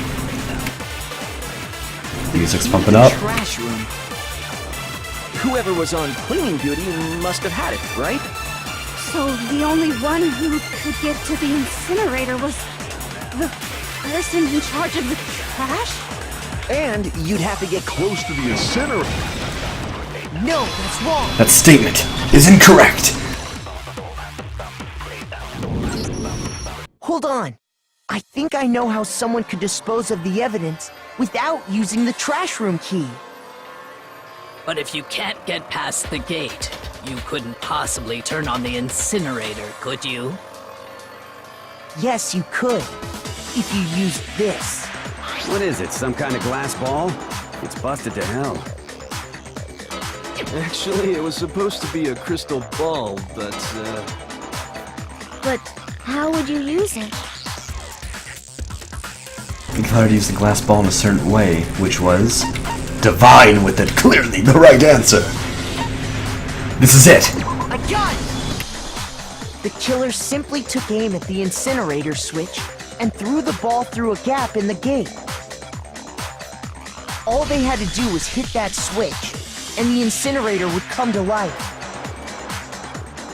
Someone threw a gap in the gate? Remember what you said before, Hifumi? Flashback.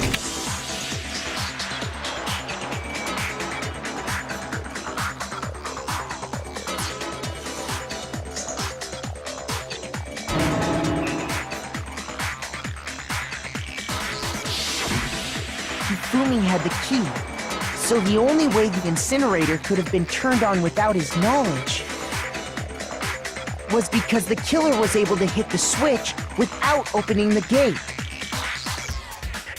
Once they'd gotten the incinerator going, all they had to do was ball up the shirt and toss it in.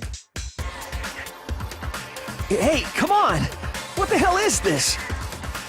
All you have to do is look at the scene to know that the killer never actually went inside the trash room. Yeah, there was evidence all over the floor. The shards of broken glass, the incinerator left running, the piece of shirt that escaped the fire. If the killer had been on cleaning duty, the evidence would have been taken care of much more thoroughly. Wait, no, just hold on. But the distance from the gate to the incinerator has to be at least 30 feet, right? The pinpoint accuracy you'd need to throw a glass ball that far and hit something that small. Could someone really do that? That's right! There's no way! It'd be impossible! It'd be impossible for most people, Difficult, but... absolutely. Impossible? I don't think so.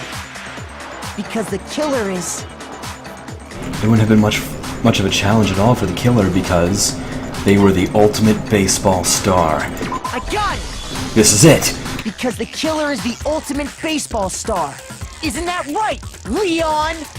Leon! Any idea how stupid you sound right now? He said, holy, that's my favorite line I'm going to send now. Surely be little challenge for the ultimate baseball star. Leon! You can't be serious. I'm not the killer! These goddamn shipper brains have got it all wrong, I'm telling you! You still won't admit it? Okay then. Makoto, go ahead and review the incident one more time to make his crime perfectly clear. And with that, we can end this. Listen to me! What the hell do you mean, end this? Say what you want, Leon. But all the questions have been answered, and the truth has been revealed. Now here's what happened. Now let me summarize what has gone up until now. There's only 2 more mini-games before the end of this trial. The closing argument and the bullet time action. Like, bullet time panic action? Something like that.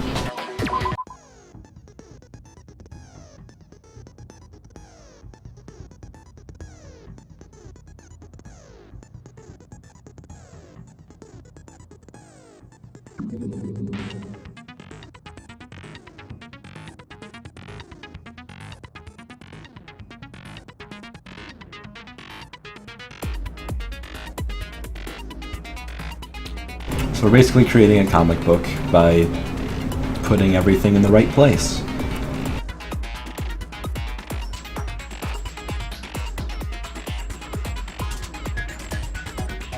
Holy cow!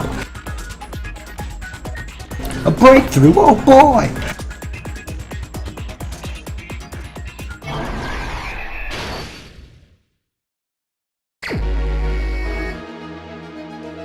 So the first thing that happened.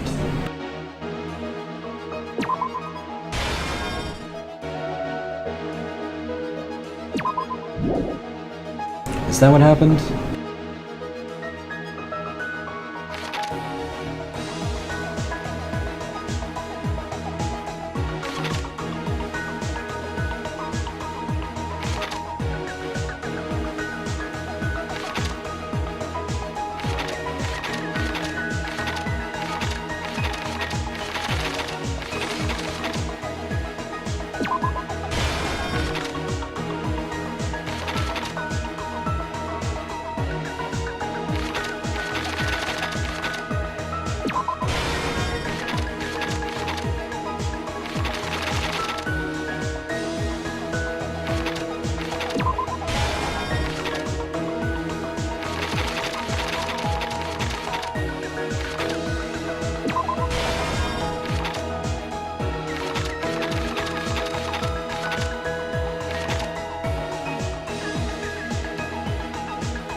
Oh, I didn't know I could scroll.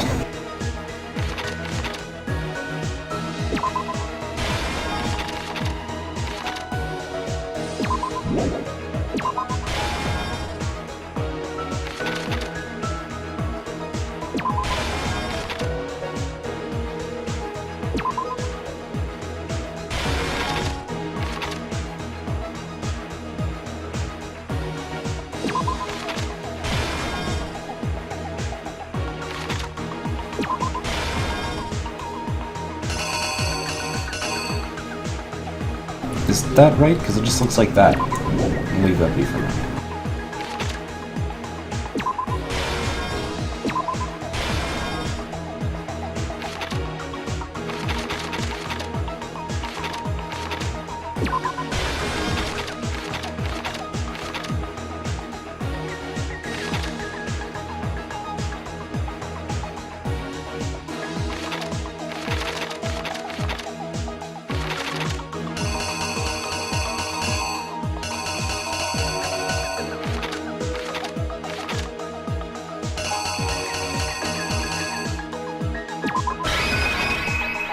Oh, I guess that's it.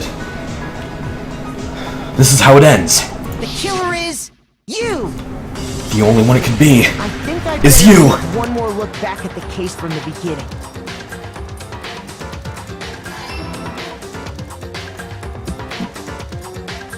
Last night, the killer went to the room Sayaka was in. In other words, my room. From what we can tell, Sayaka invited that person there intending to kill them. She attacked them with the knife she'd taken from the kitchen earlier.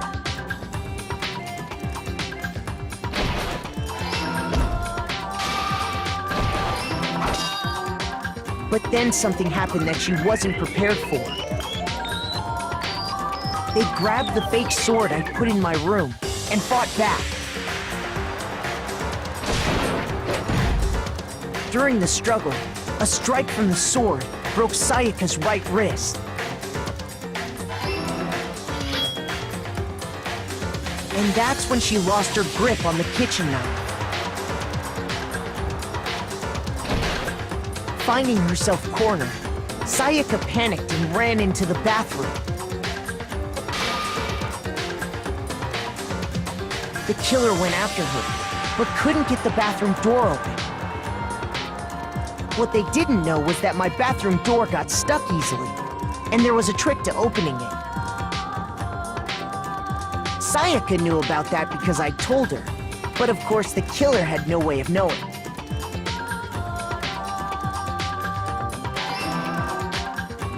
So instead, the killer forced the door open, took the kitchen knife,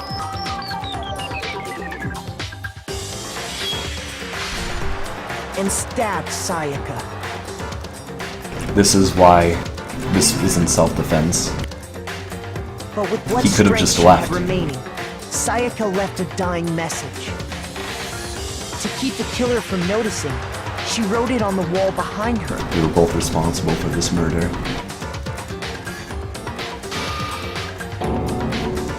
And with that, all her strength was gone.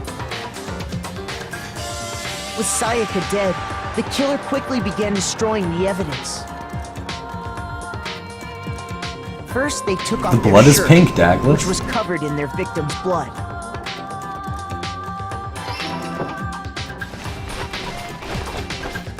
Then they took the lint roller in my room and cleaned up the entire area.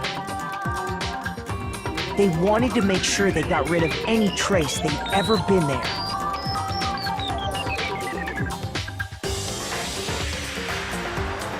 Afterwards, the killer headed to the trash room to destroy their bloody shirt. They tried to burn the shirt using the incinerator there. But the trash room was blocked off by an especially sturdy gate, preventing access to the incinerator. Yes, because everything else is an immersion break-in. So they came up with a plan to use Hero's crystal ball, which he left in the laundry room. Which he probably found while trying to clean his shirt. The killer managed to throw the ball through the gap in the gate and hit the incinerator switch. For any normal person, that'd be an impossible throw, but the killer had the confidence to take a shot. And that's because the killer was the ultimate baseball star. Leon! The crystal ball, thrown with absolute precision, hit the switch on the incinerator. which He then didn't even quickly like roared to baseball. life.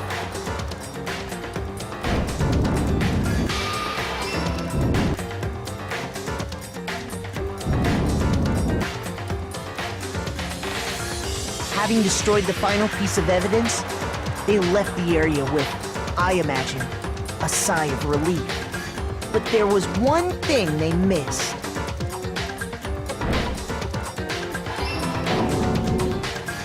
Part of the shirt they'd thrown into the fire burnt away and fell out of the incinerator. The killer didn't notice this, and so left behind a piece of indisputable evidence.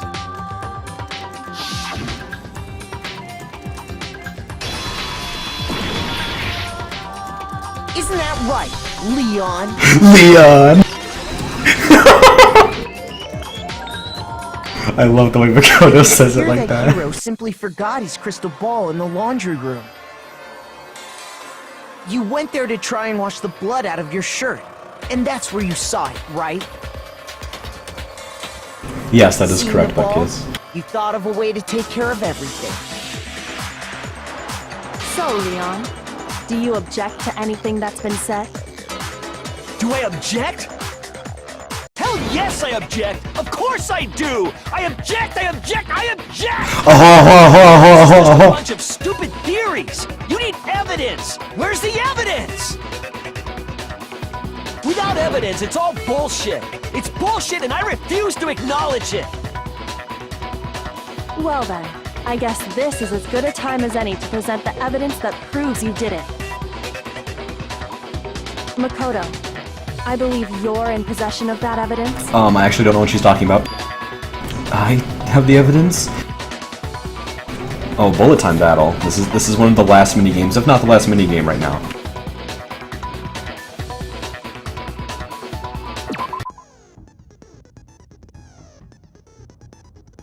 Sometimes during a class trial, your opponent simply won't want to hear what you have to say. When this happens, you will engage them in a head-to-head battle. We like to refer to this as the bullet time battle, aka the BTB, by the way, BTW. During the BTB, you want to destroy your opponent's statements in time with the rhythm. This is how you know this is a Japanese game. Match your button presses with each tempo marker as they move across the screen and reach the center.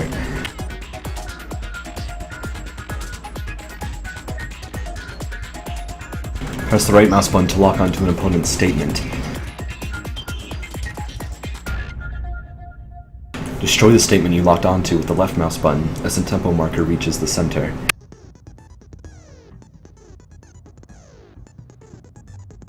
Use this method to deal damage to your opponent. If you can't pull it off, you'll be the one in pain. Do this consecutively and you'll start a combo. Keep this going and you'll initiate a tempo up. On the flip side, if you keep missing, you'll get into a tempo down situation. When the tempo changes, so does the timing for hitting each button. So watch out for that. Deal enough damage to your opponent, and their weak spot statement will appear. At that point, you can press the left mouse button to shoot it down with a truth bullet, like any other statement. Refute their statement fast enough, and you'll come out victorious. Which, like before, if your influence gauge reaches 0, or you run out of time, you fail. Well then, good luck and have fun. When the killer broke the bathroom doorknob, they didn't use anything from your room to do it. So what did the killer use? What did the killer use to take apart the doorknob? I refuse to acknowledge you! You're stupid! Stupid, stupid, stupid!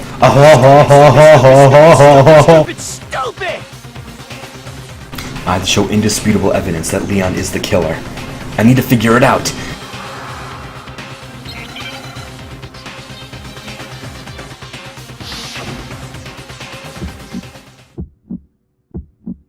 Where's your proof?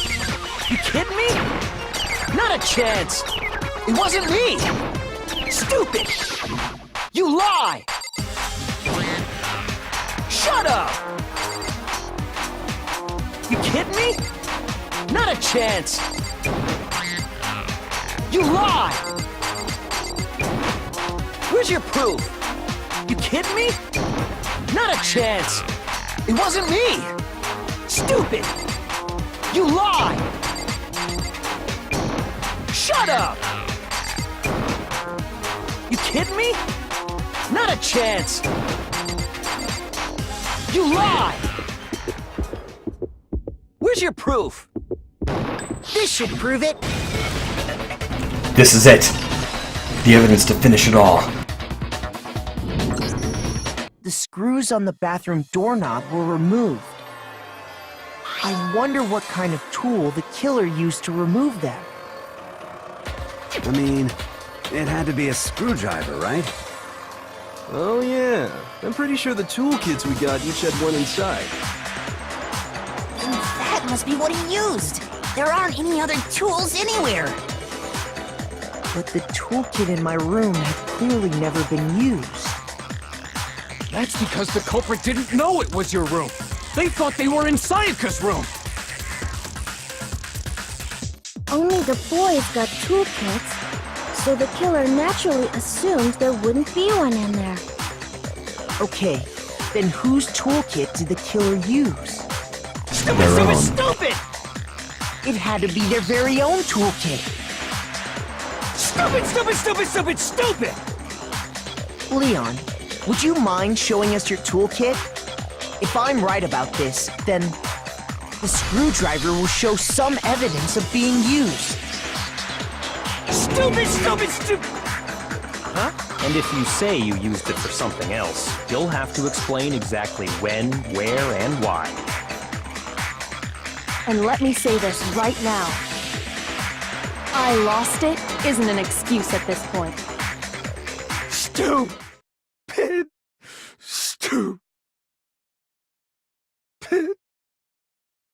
Oh no. So, you have no rebuttal? Then it would seem we are finished here.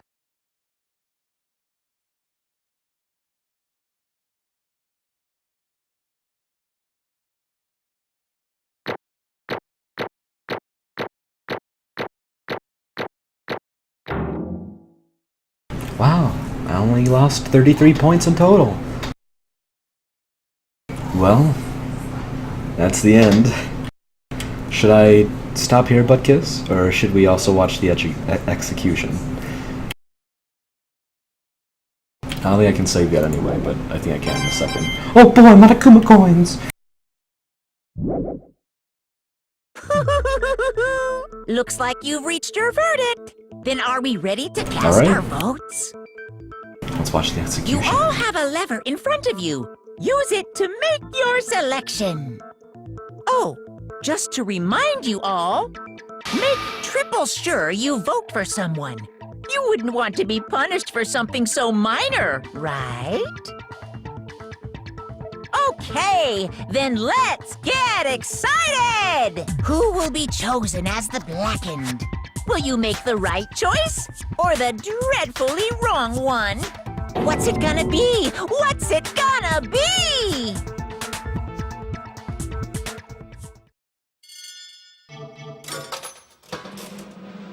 Who's it gonna be?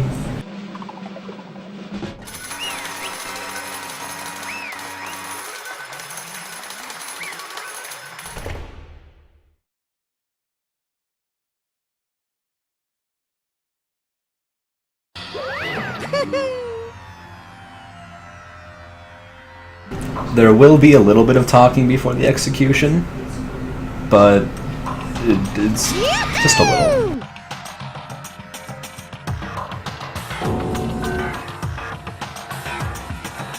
Huh? Hey, hold on. Leon. Leon! Did you really kill Sayaka? But... You son of a bitch! I didn't have a choice. So, that's why...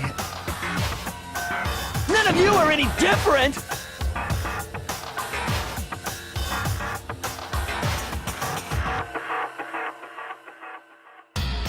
I mean, it's half his fault, but also half not. Unlucky. That's all. Hey! Come on!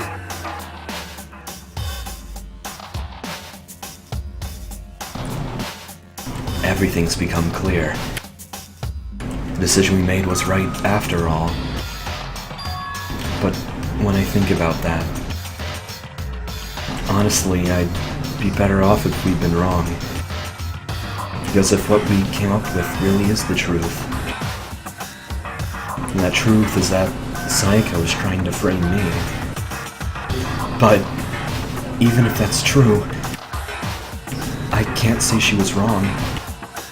After all, the mastermind, it's all because of that video. Even I couldn't handle what I saw in there. If it was her, and the video actually had something to do with me, I can't even imagine.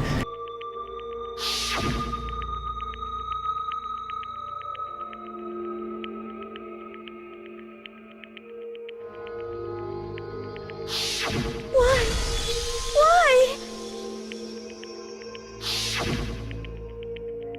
The one thing that was more important to her than anything else. Her dreams. Her friends. To have to see something like that happen to them. And Sayaka.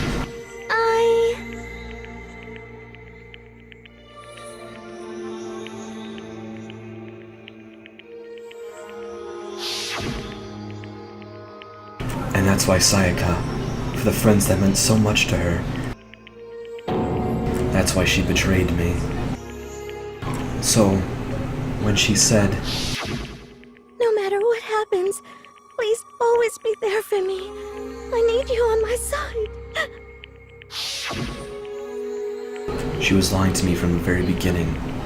She was using me. Is that why she talked to me in the first place? I guess I'll never know. Because there's nothing I can do to ask her what she was thinking. Once you're dead, that's that.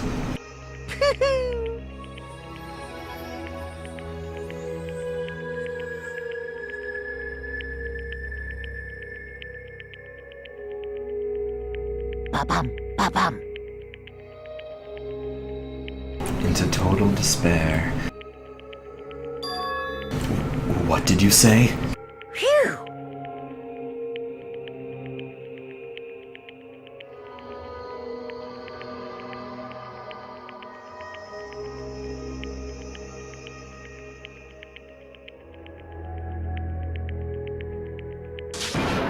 Stop screwing with us! This is all your fault! Sayaka being forced to do something like that. All of it. Everything. It's all your fault! Suddenly a frenzy. I lunged at Monokuma. But That's enough. as angry as I was, Kyoko lashed into my arm without hesitation. Her grip was like iron, strong enough I was sure it would leave a bruise. Calm down.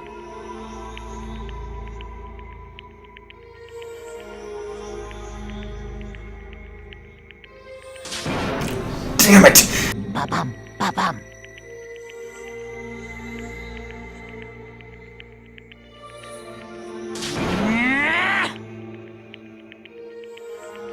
I am the lucky boy after all.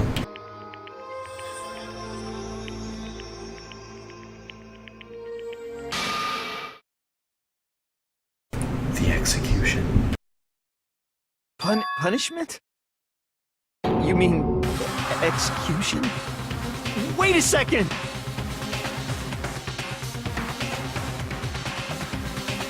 Yeah, that's it.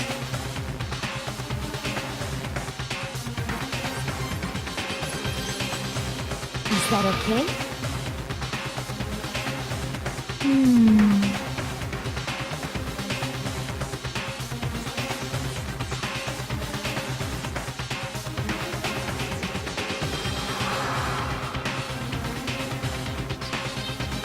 This would count as murder, even in our criminal system, because he should have had enough time to cool off. And considering that she also locked herself away from him, that when he went back to get to his own room and unlock the door with his own toolkit, that should have been enough time for him to cool off and it wouldn't be self-defense anymore. So, that's why... Stop it. I've had enough of this. Oh!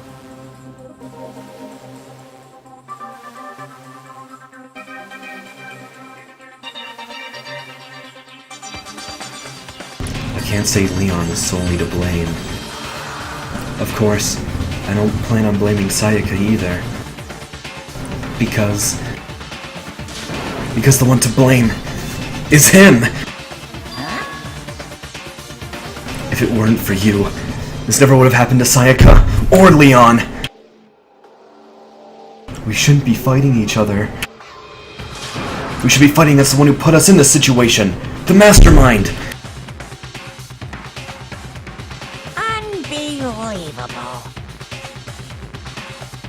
Hey,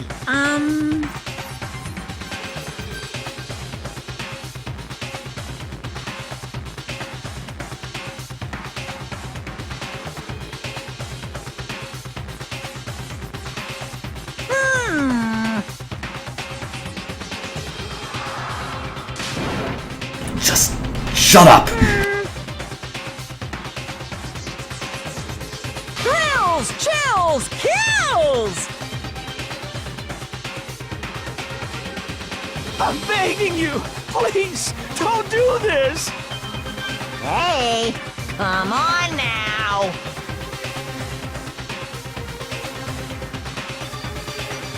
This entire game is satire for our actual justice system. Now then, I've prepared a very special punishment! No, no, no, no, no, no!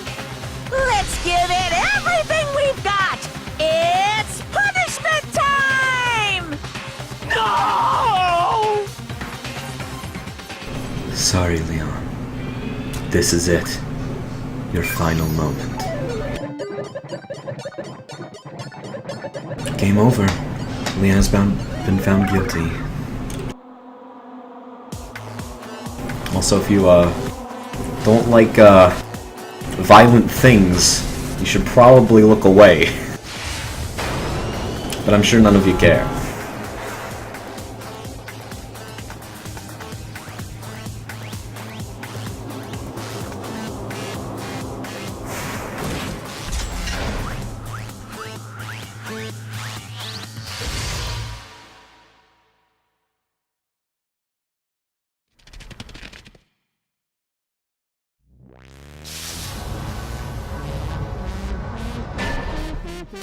The 1,000 blows.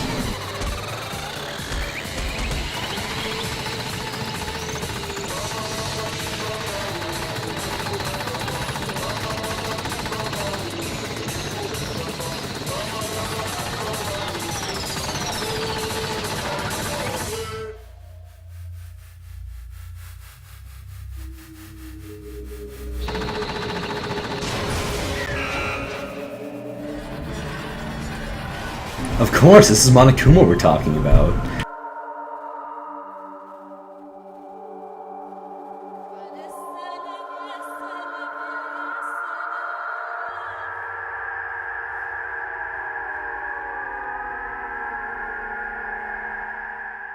We all just stand there and watch and let it happen. Because there isn't a rule that says you can't interfere in an execution. We could have, like, stopped that, right? Right? What we saw, that was the true face of despair. I mean, if we can't call it that, what else could we call it? Extreme!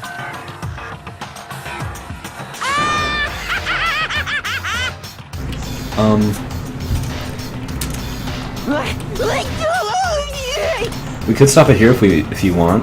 I mean, I don't know how much we're talking until it gives chapter end. So, I mean, we watched the execution. We could stop it there.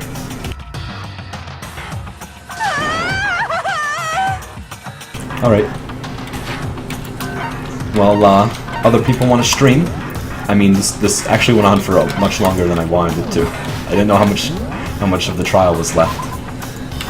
But, thanks for watching. I'll get back to this probably not later tonight, unless I'm, like, really bored. But, tomorrow. I'll try again. Thank you all for watching. This has been Danganronpa, Tribber Happy Havoc. Hope you all enjoyed. It's a fun game. We finished chapter 1. There's like 4 more chapters. And we'll get to that another time. See ya.